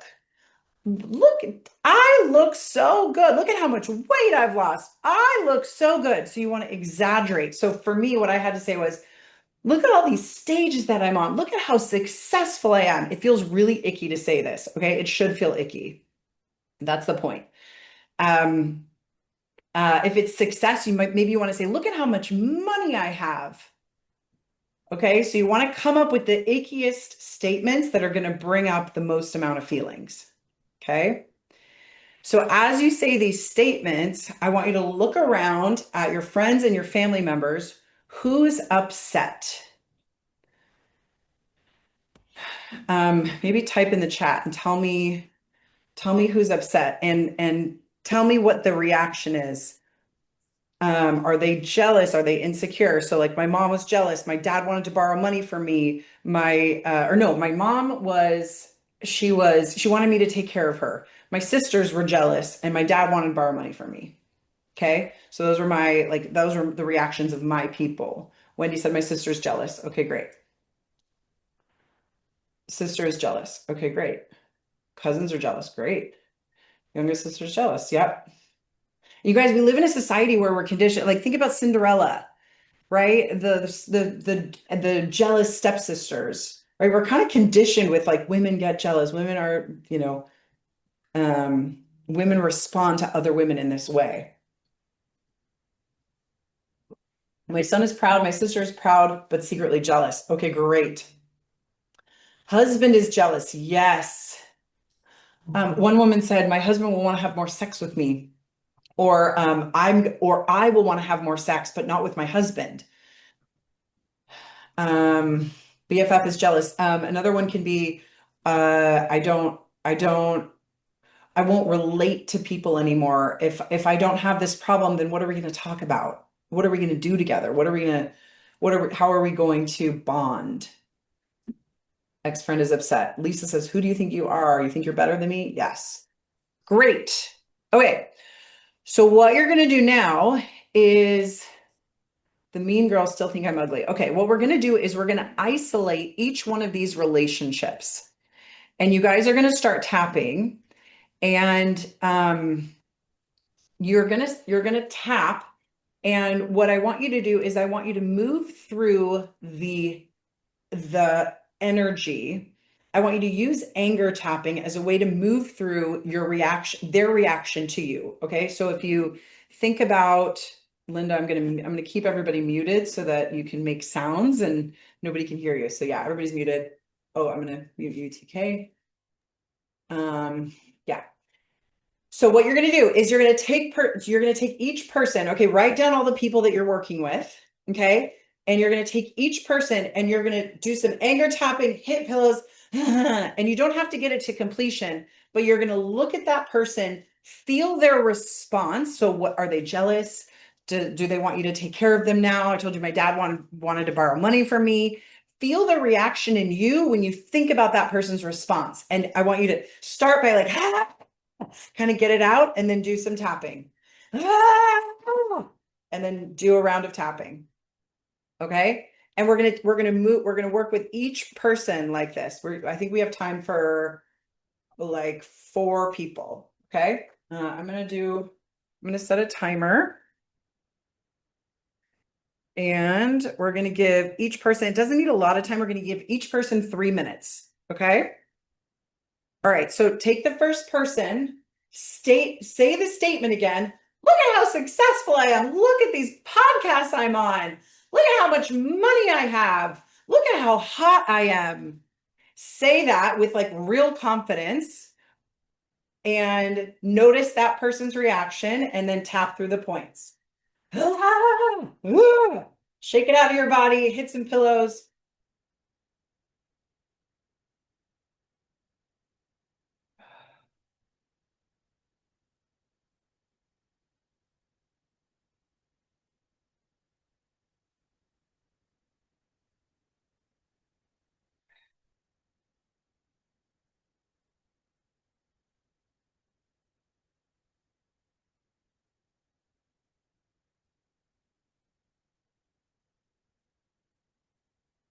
Doing great, guys. Keep going. Remember to alternate the tapping and the yelling and the primal. For me, I needed a lot of breathing and a lot of weird sounds.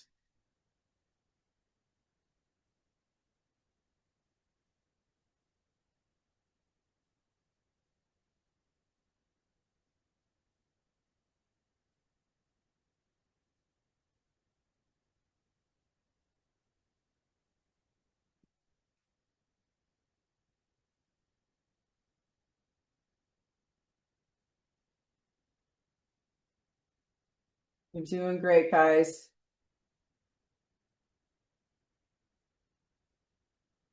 Got 1 more minute.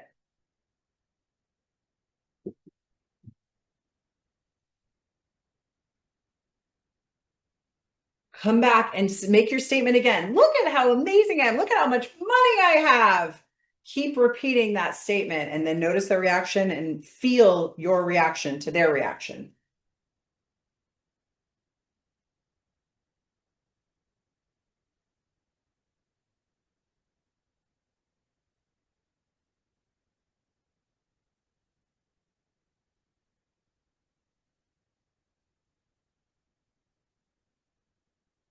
Okay, Mary Lou, if that person has no reaction, move on to the next person.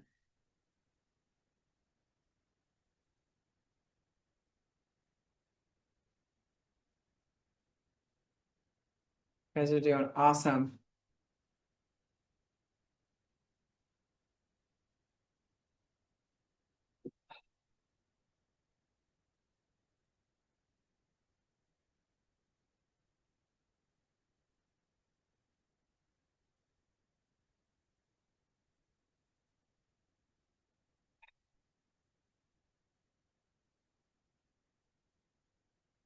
All right.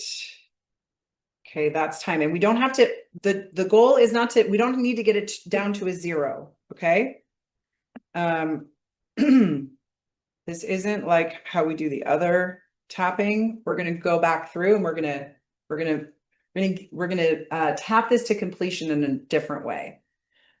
All right. So if you're really in the middle of it, just stay grounded and stay in that. But if you're ready, move on to the next person. Okay. So go back and we're going to do the same process again. So make your statement. Look at how amazing I am. Look at how sexy I look. Check out my legs. Look at my bank account. Okay. We want it to feel icky. This should feel icky. Move to the next person. What's their reaction? Notice your reaction to their reaction. Okay? 3 minutes starts now.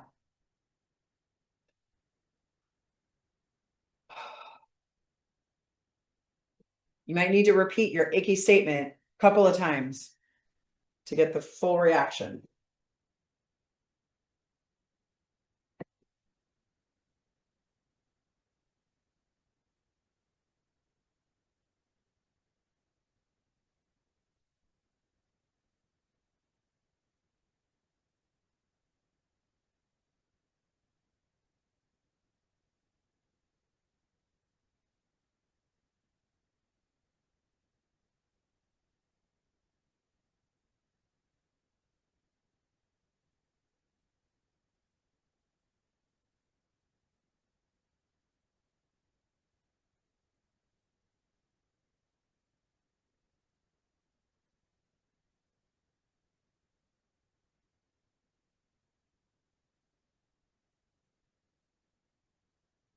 Good job, Linda. You're going for it. Well done.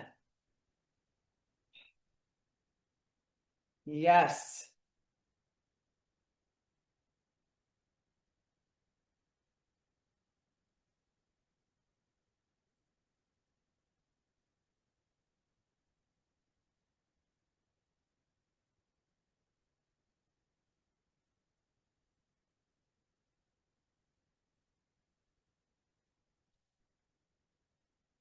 Yeah. Say the icky statement again. Look at how amazing I look. Look at how much money I have.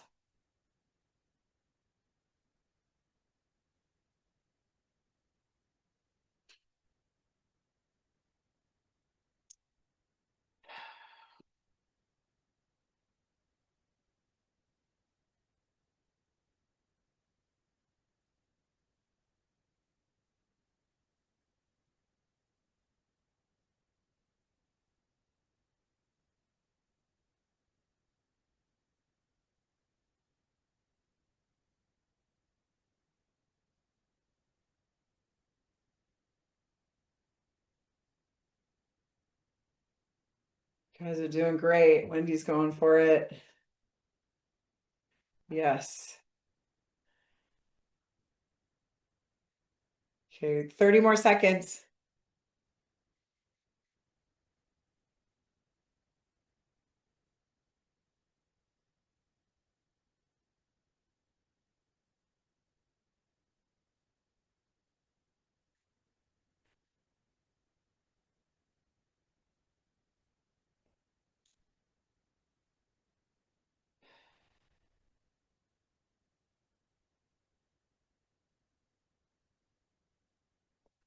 All right. Everybody take a nice deep breath. Whew. Except if you're in something right now and you want to keep moving through it, honor that, honor your process. Okay. And now let's take the next person. So go to the next person that was in that room and say your statement again. Your exaggerated statement. Tell me what some of your statements are so that I can repeat them back to you. If you put them in the chat, it'll help me.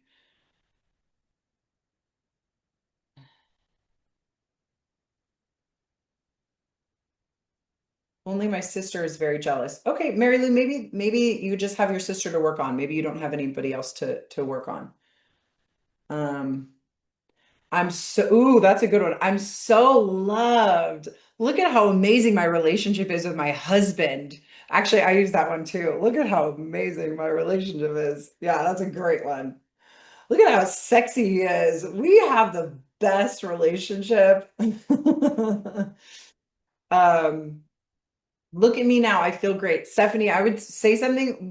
Why you feel great? Can you say like, look at my body, look at how skinny I am, or look at how fit I am, right? You want to exaggerate it so that it makes you kind of feel like it's not something you would say in real life. I know that, but it brings up the core tribal trauma a lot faster when we say something that's kind of icky. Don't you love how good my boobs look? I love that one. Look at my tits. I love that. Okay. All right. Look at how confident I am. Look at how confident I am now that I don't have medicine. Look at how grounded I am. Look at how powerful I am. Look at how successful I am without my medicine. Love that.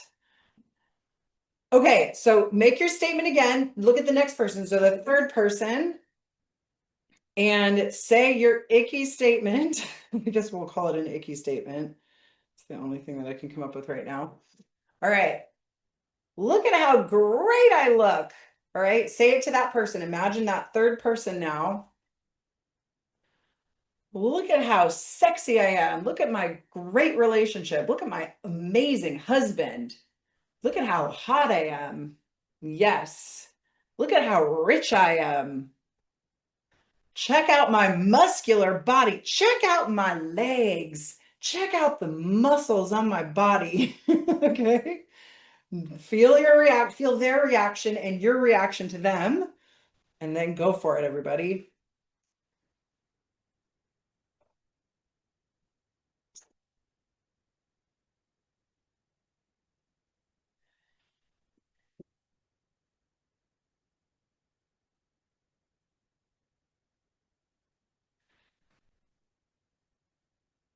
Yes, you guys are doing awesome. Keep going. Check me out. Wow, look at how amazing I am.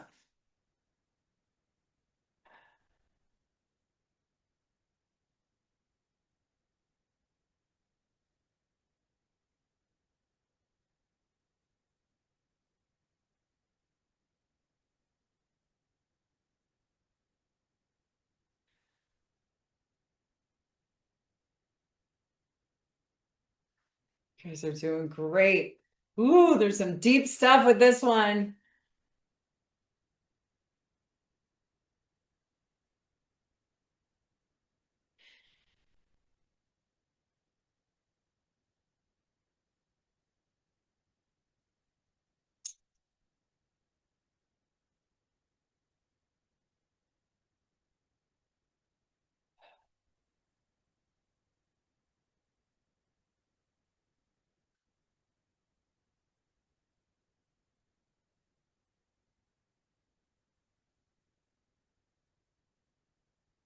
Mary, don't worry about getting it right. This is just what your mind thinks will happen. This isn't necessarily like the truth of what they're really feeling. This is just your mind's perception.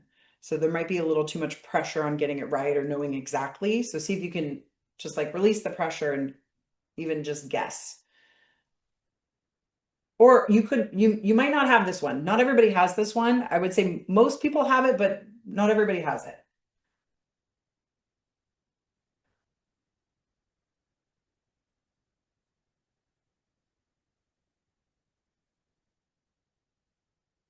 Awesome, Stephanie. That speaks to how much work you've already done on yourself. Also, is that true if you exaggerate it? Check out how hot I am. Right? We can say like, oh, look, I'm so successful. Look, I'm so fit, and everybody's proud, but we want to exaggerate it. We want to really shine. We want to really be the very best version of ourselves and be proud of it. Sometimes that's why the exaggeration really helps kind of tap into those deeper layers. Okay. All right, everybody take a nice deep breath unless you're really in something. Whew, how's everybody doing? This is deep. Yeah, I see a lot of yawns. Okay. Do we have one more round in us? Do we have one final person? Yeah? Yes? Okay. All right, so let's go and focus on the final person. Again, say your statement. Look at how great my tits look. Look at how awesome. Look at how in shape I am. Look at my ass. You could bounce a quarter off my ass. I mean, you guys, I know you would never say this out loud, but check out my abs. I think, Amanda, you wanted to have abs. Check out my abs. Okay, to talk back to voices and call out lies in our anger. Yeah, if there's words coming to you, then say those words out loud. You don't have to find the words. Okay, does everybody have their final person? So say your icky statement. Notice their reaction and then notice your reaction to their reaction and start tapping.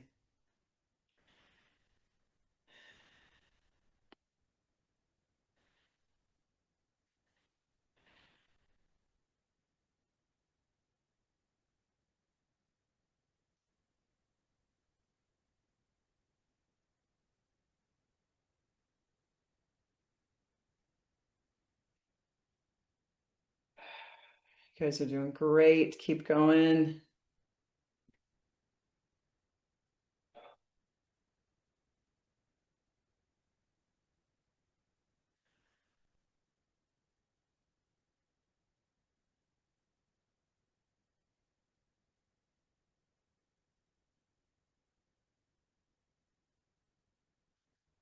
Good, lots of yawning. This one might be easier because of all the tapping you've already done.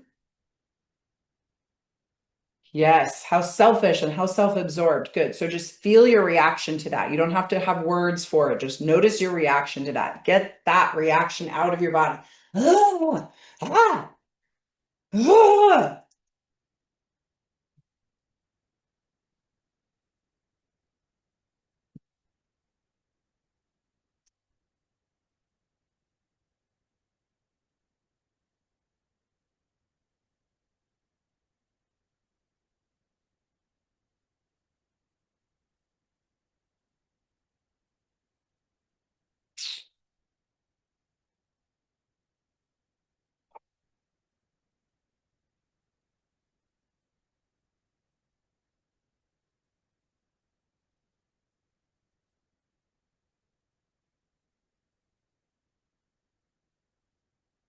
Yes, go for it, Linda.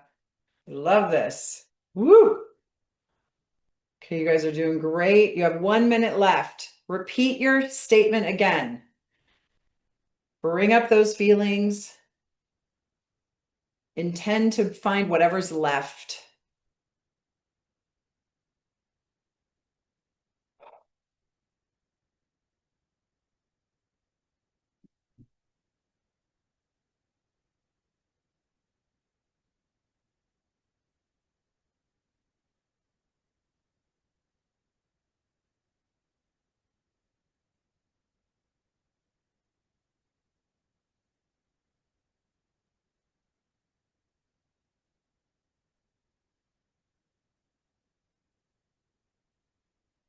Fifteen seconds.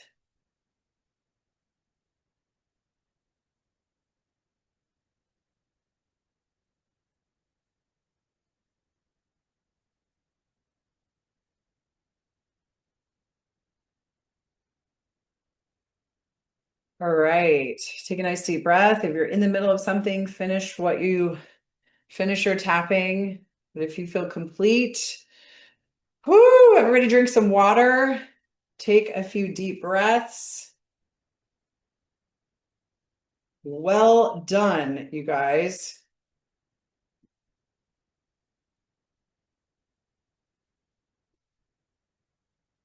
Okay, so we're gonna end this with 5 short rounds of tapping. Okay, that's why I said it's not important for you to get this to a 0 because we're gonna kind of use a script to get the rest of it.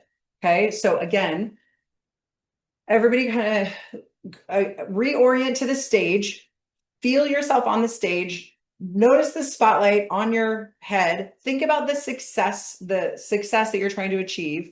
The version of you that has achieved that is standing on this stage, and you're looking out at all your friends and family members, and you're standing above them, and you say your statement. Look at how successful I am. Look at how amazing I am. Look at how much money I have. And maybe you show them your bank account, or you are wearing like a tiny bathing suit, or you're wearing something really that like really shows your body off.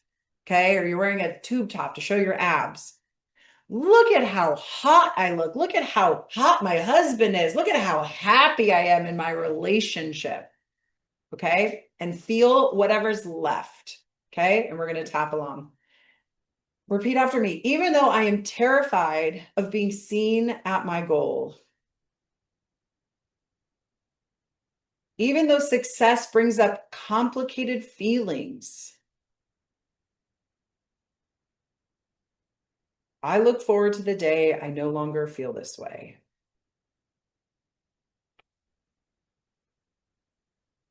Even though being successful doesn't feel simple, it brings up tension instead of relief. No wonder I'm sabotaging myself. Something in me feels exposed when I imagine it.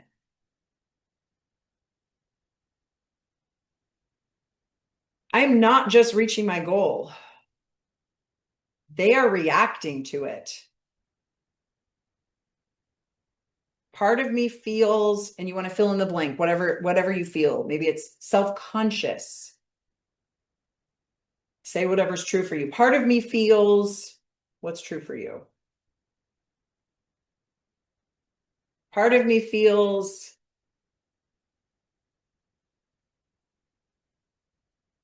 I notice my urge to shrink.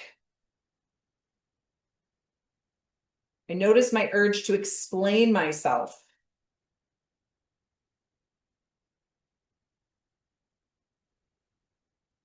It feels safer to just stay the same.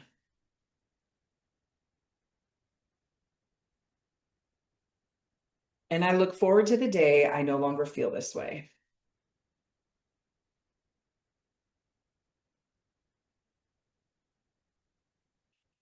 I imagine them having strong reactions and opinions about my success. Okay, say this statement again. Look at how amazing I am. Look, check out my abs. Look at my amazing relationship. Okay. They're having strong reactions and opinions about my success. I feel misunderstood and judged.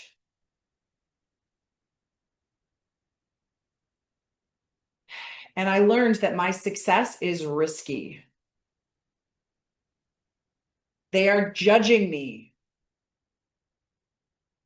They are questioning me.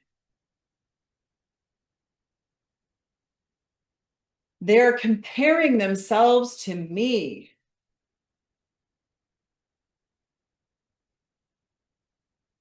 My success will make them uncomfortable. My success will change our dynamic. Or I'll feel pressure to manage their feelings. So part of me learned it's just easier to stay small. It's easier not to shine too brightly. It's easier to stay right where I am. It's easier to stay frozen. And I totally honor this part of me that learned this for safety.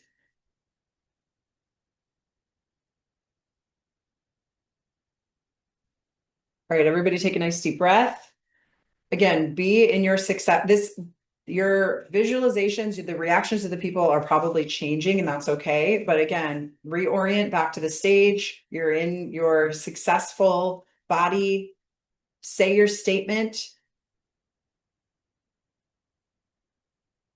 And keep tapping through the points, even though I made an unconscious agreement. Never to outgrow them. Never to disrupt the family system. And never to change or shine too much. To always keep things the same. I can see how this has kept me stuck. And I see how this has limited my expansion.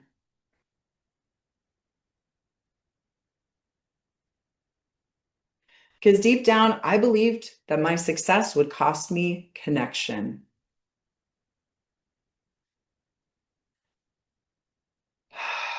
that my growth would create distance, that my success would cause pressure. That being fully myself would be too much. And I honor this part of me that's kept me safe all these years. And I'm open to healing this now. I am no longer willing to hold myself back. I want you to say this with power. I almost said say it with fuego. Say it with fuego. I am no longer willing to edit myself for others.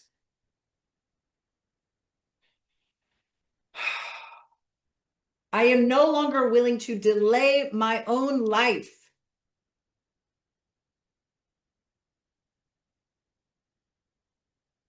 I am no longer willing to keep things comfortable.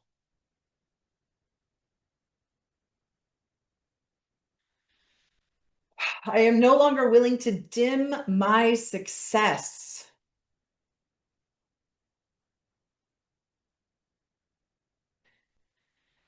And I choose to turn this self-protection into self-empowerment.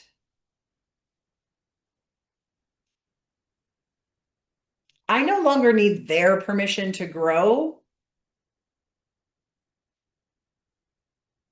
I no longer need their approval to evolve. I give myself permission to fully step into my power.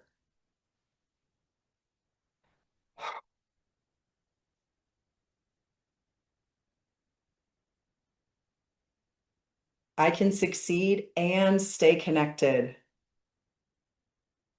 I can grow and remain grounded. I can be successful, visible, and safe. I am allowed to live my best life. I release how I am perceived. I am free to achieve my success. I trust myself with this, I trust myself with my success. I trust my ability to stay centered and connected.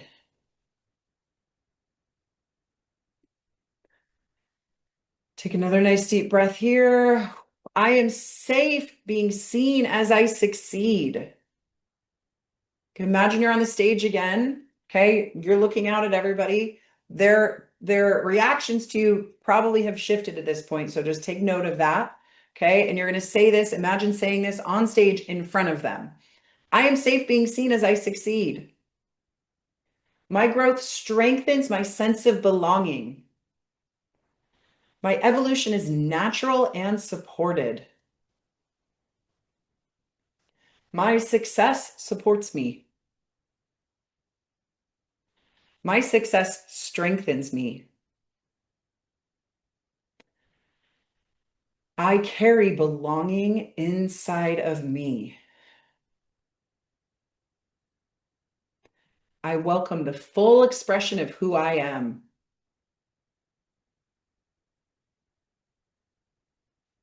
My success integrates seamlessly into my life.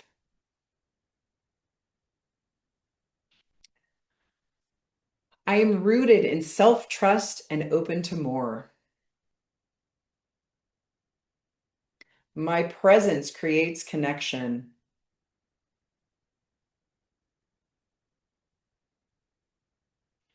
I am welcomed at every level of my growth.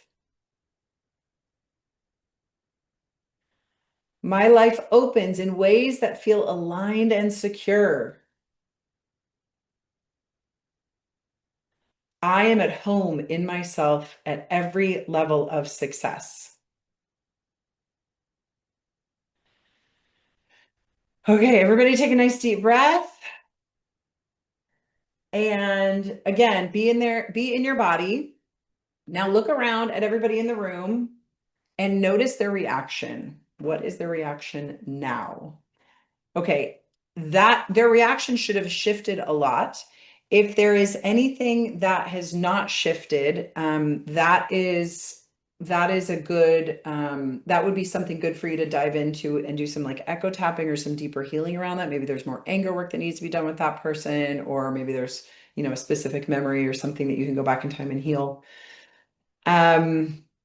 All right, how are you guys feeling? Does anybody want to share ahas or share what happened?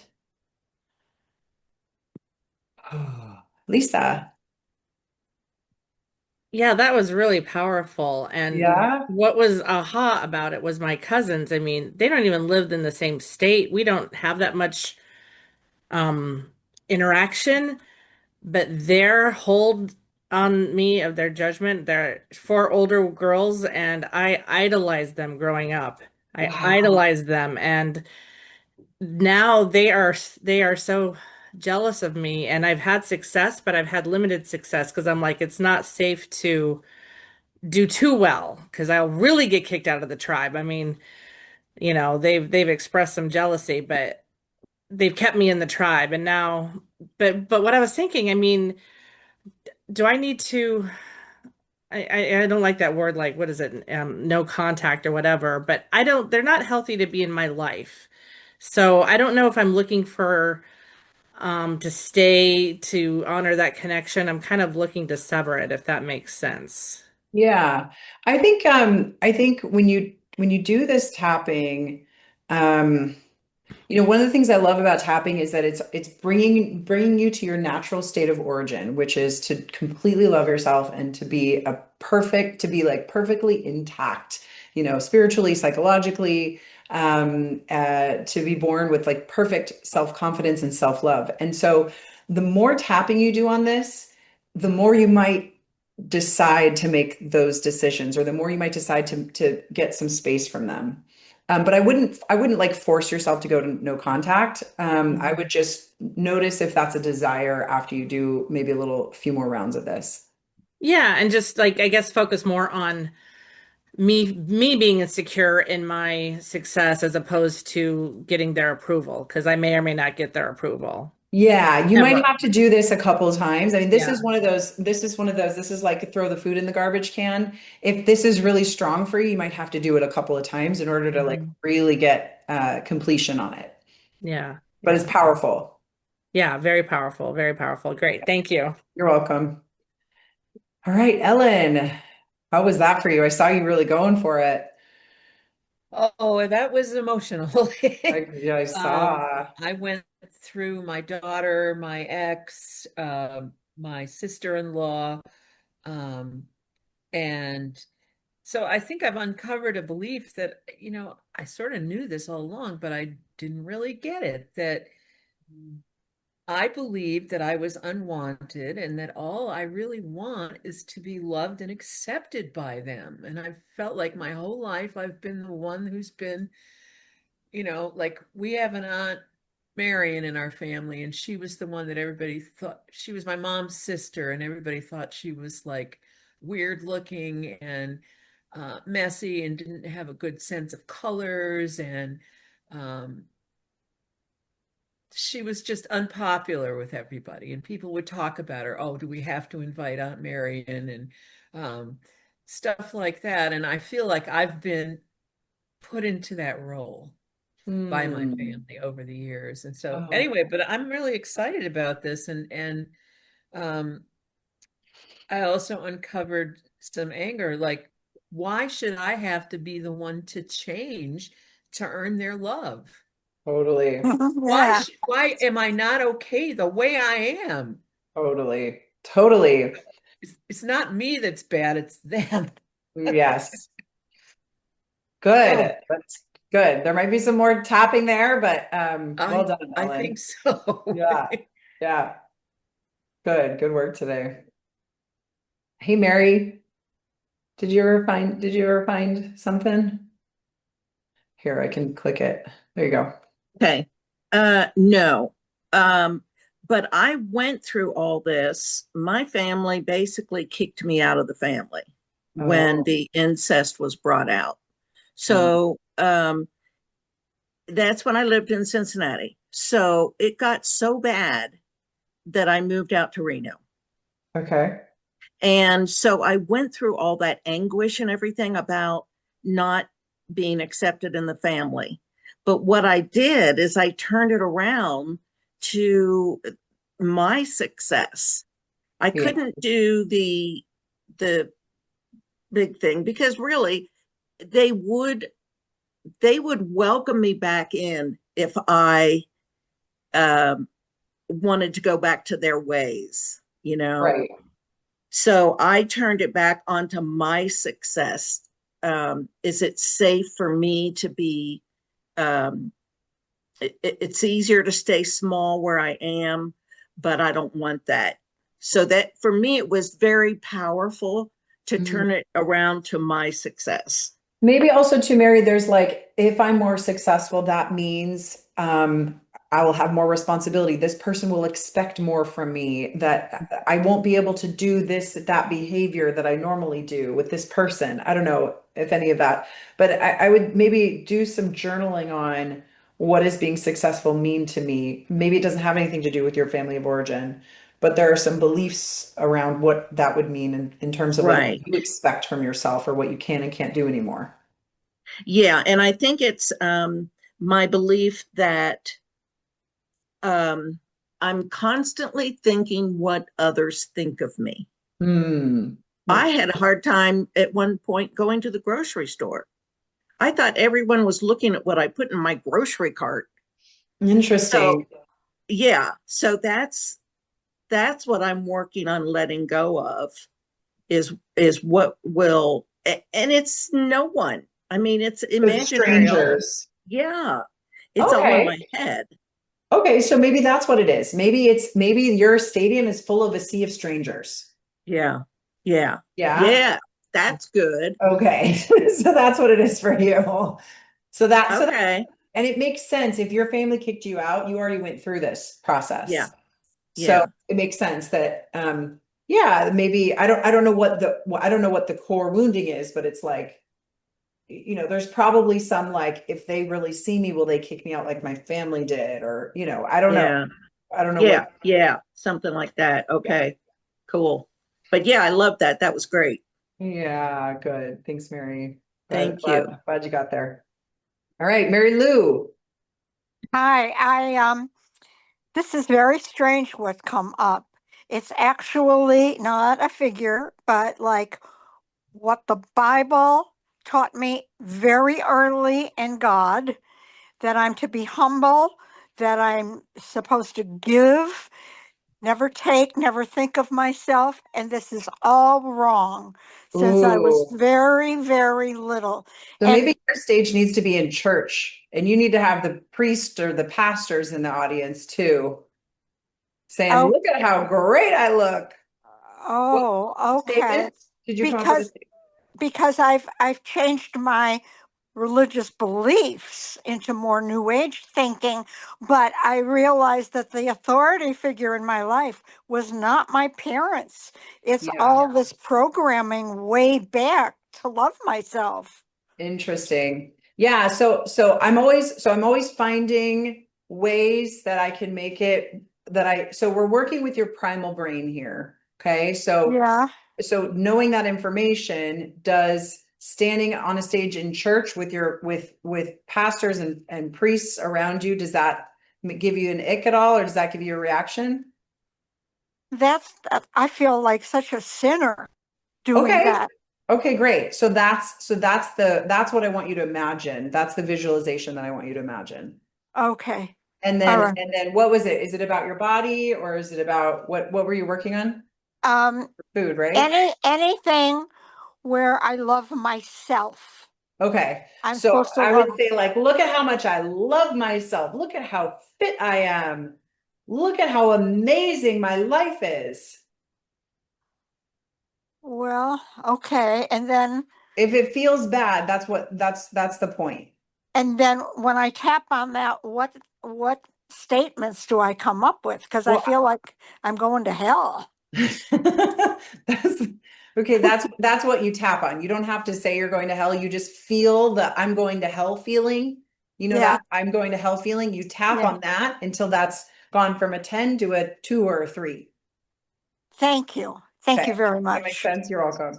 Ooh. And I'll put this script. You could just like maybe use the script if you want. But I wanted to give you guys that visualization because I think the visualization is more powerful when you do it with each individual person because it's yeah, everybody's relationship is slightly different. And I really liked for me personally focusing on each person. So okay. All right. I hope you guys got a lot out of that. I loved going back through this. This is also like a new level, new devil. This is a great technique. Remember how we talked about new level, new devil? This is a great technique that you can always come back to. With every level of success, there will be another layer around this that will come up. So this is one of those techniques that I would just always come back to. It has been way too long since I've done this technique and I should do it more often. So anytime you feel stuck, if you feel frustrated, you can now you have a new tool in your tool belt to handle self-sabotage. Okay. Thanks everybody for being here. Have a fantastic rest of your day. And I think we have office hours this Thursday. So Thank you. Thank you're you. welcome. I will see those of you. Yeah, we do have office hours on Thursday. Thanks, So Brittany. I'll see you then. Yeah, you're welcome. You are welcome. Thanks. Happy tapping. Thank you. Thank you.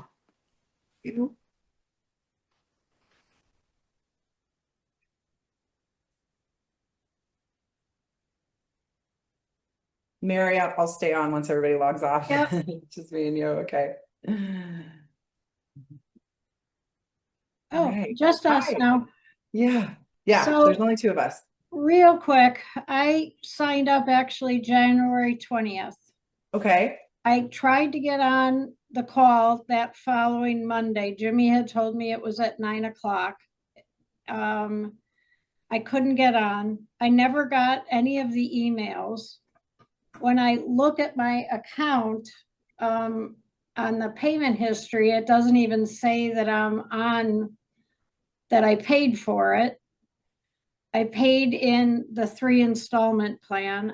I also paid for the coaching. I never got anything about how to do the coaching. Mary Kramer. That's you, Yeah. right? Mary Show Kramer? Mary Kramer. Yeah, I don't know why the show was in there, Okay. but yes. Yeah, I've never had any coaching. I never got any information on that. Oh, interesting. Okay. I never got any calendar. I finally got that just yesterday. Okay. But I had contacted your customer service 2 weeks ago, your customer support, but they didn't get back to me till yesterday because they're yes, they're so swamped. Oh, the support. That's Yeah, and I actually sent them another message saying, just give me all my money back. This is ridiculous. Yeah. Because it's a 90-day program and it's already half over and I paid $10,000 and I'm not even getting half. Well, it's not half over, but you have a couple options, Mary. We are going to start another container soon. That's going to be a year-long container. Okay, it's going to go for the rest of the year. Oh, wow. You can wait on this group and you can start with that next group so you feel like you're starting in the beginning. We are going to be enrolling people just as people want to join. We're going to be enrolling people. So this isn't the kind of program where there's like a start and a stop. It's like every module and every class. Sometimes we do tapping like we did today. Sometimes I just work with one person. Sometimes I'm just answering questions. It's more about having like proximity and having me help you on your journey. You're still going to have to do a lot of tapping, and you have the coaching with the girls too. So yeah, as long as so what we can do is we can apply that towards the year-long program, and then we just give you the 3 months in the next program, and then you can decide if you want to stay with us till the end of the year, or if you want to just be like, okay, I'm enough at 3 months, that's fine. How much is it a year? I don't have a lot of money. I'm disabled. Yeah. it's going to be for the unlimited tapping, it's going to be about 3,000 a month. Oh, wow. That's all I make a month. Yeah. Okay. So I don't know that I can do that, but Okay. Well, then you can just do you can just do the 90 days and then be done after the 90 days. okay. So that's why I wanted to give you the option. If you wanted to like start with the group from the fresh. beginning. Yeah, I probably would like to do that instead of trying to catch up here. Then I could start fresh. When does that start? I don't know because we're just launching it right now. So it really just depends on when we fill it up. I would Okay. say anywhere between March and April. Yeah, and then I go away in May for my mom's 90th birthday. Well, or what you could do is you could start here. I could give you access to everything, and then you could just do an extra month in that other group. Oh, I could do that. That would be good. Yeah. I mean, I wanted access to you because I had such a breakthrough. I was in one of your free ones and then I signed up for something, but I got access to you and you brought up something that happened to me when I was 12 that I didn't remember or know about. And then I live alone with my almost 90-year-old mom, and it brought up all this anger, and I had no way of dealing with it. So here I am home alone with my mom who's almost 90, and I can't be angry with her. Yeah. So that's why I did the coaching and everything so that. Good. Yeah, okay, so then do you have the links for the coaching now? I have nothing. Okay. Nothing was ever sent to me. That's why I wanted Okay, so hang on here with me for a second. Let me just get you this. Okay, so I'm going to share this with you. Copy link. Because if I could then do another month in there, then I feel, because I paid, it's 35 that I paid, and then You're on payments, right? Yeah. Can you open the chat? 35 and 35. Can you open the chat, Mary? Yeah. Click on that document. Oh, wait, where is it? We'll go to the chat. There, 90 day. Okay. Yeah, open that. Office hours.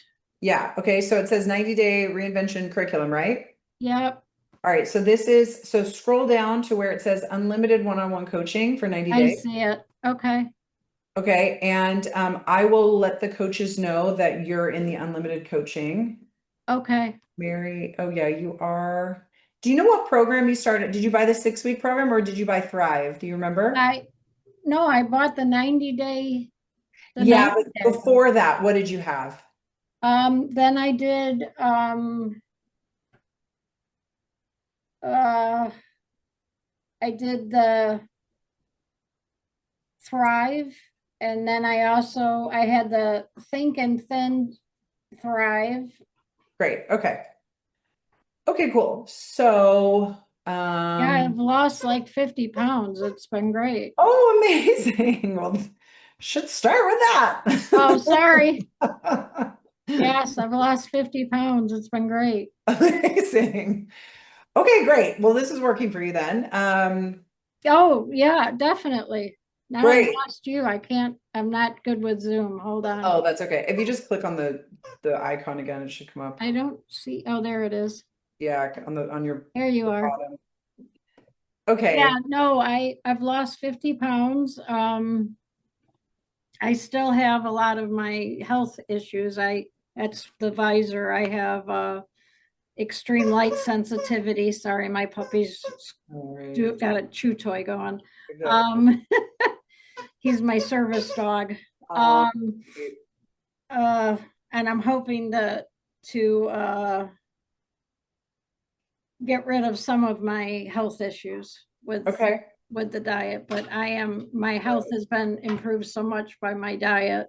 Wow, that's already awesome. I have actually saliva in my mouth that I've never had. It's more saliva in my mouth, but mucus in my nose. I've never had mucus in my nose before. So it's always dry? It's always been dry. Wow. until my diet change. I'm now eating all whole foods. The one thing I haven't been able to give up, and I'm really hoping you can help me with that, is Diet Coke. I drink it all the time. I Oh, really need that to one quit too. it. Yeah, I have to quit it. And that's my last holdout. So I got Okay. that. Have you done the ball of light on it? The what? The ball of light? No, not yet. Okay. I Try guess that one I'm first. afraid to. Yeah, that's the best. That's Okay. the fastest way to get rid of craving. Okay. Ball of Yeah. light. I'll do that one. Okay. But yeah, when I look at my payment history, that's not even on there that I paid for the 3,500. Well, it's on my payment history. Okay. I have you in, yeah, I have you in the Excel spreadsheet that the coaches are using. Okay. This was just like a last minute, we threw it together. So we don't have good systems for this yet. So that Okay. it's not showing up, but we have it, and it does show that you've paid for the unlimited one-on-one coaching. Okay, good. Yeah. But yeah, no, what you brought up, I don't even remember ever happening. My brother died when I was 12, and a whole bunch of people at his funeral told me that I needed to start taking care of my parents because they just had the most unthinkable thing happen to them. Oh, wow. So, but that makes sense because I've always felt this need to take care of them. It does make sense. So now I know where that came from. Yes. But I never knew why I felt this need that I had to take care of them, that it was my responsibility to take care of them. Yeah. Wow. I know. It's really interesting the things that come up. This is the year that I healed my overgiving. So Oh God, I do that all the time. My son yeah. was just here the other day and I like emptied my house out giving him stuff. Oh. Yeah, it's an empath thing. We empathic women do that, but Yeah. yeah, good. Well, I'm glad to have you Okay. in class, and thanks for asking for help. Yeah. Let me also give you the support. Let's see. Here, let me give you, whoops, what is this? Here, I'm gonna actually. Yeah, so tell your support person when she gets my email about quitting not to refund me my money. Okay, let's see, VIP support here. If you do this, priority support, okay. She only answered half my stuff anyway. She didn't answer everything either. Okay, this is the better email. If you open the Okay. chat again, that's the better email to reach out. Since you bought a higher level program, you can get faster answers there. Okay. Okay. Got it. All right. Thanks, Mary. Thank you. I Yeah, really appreciate all your help. So the link to schedule with the coaches is in there too. There's 4 of them on that page. So you can Okay. schedule one a day. And some people really like to just lock in with one, and some people like to, work with a couple different ones. So they're all Does it awesome. say what they specialize in or anything? Yeah, it does have a description of what they do. I can give you high level. Casey is sort of like fitness, nutrition. Dawn she lost 100 pounds, but she's, I would say, like manifesting in abundance. First of all, they can all do my techniques. So there's no Right. difference in that skill level, but Dawn's gone really deep into like manifesting in abundance. Erin does, she had an eating disorder. She never had weight to lose, but she had an eating disorder, and she did Fast Like a Girl certification. So she's great. She could help you with food rules if you're really trying to like figure out what you want to eat, how to eat, what your I like to call them food boundaries, what your food boundaries are. She's really good at helping you kind of figure out the body and the way that fasting can work for you without feeling like you're depriving yourself. And then Teresa also has gone through that program. She's she's older. She was my oldest coach. Her specialty is movement. So she's been doing like gentle movement. She's been teaching people how to do gentle movement for their bodies for whatever stage they're in. So you can work with all of them. You could just lock in with one of them. Doesn't matter. Okay. Perfect. Thank you very much for taking time for me. You're so appreciate it. welcome. You're so welcome. Okay. Thanks. All right. Thanks, Mary. Talk to you soon. Bye. Bye.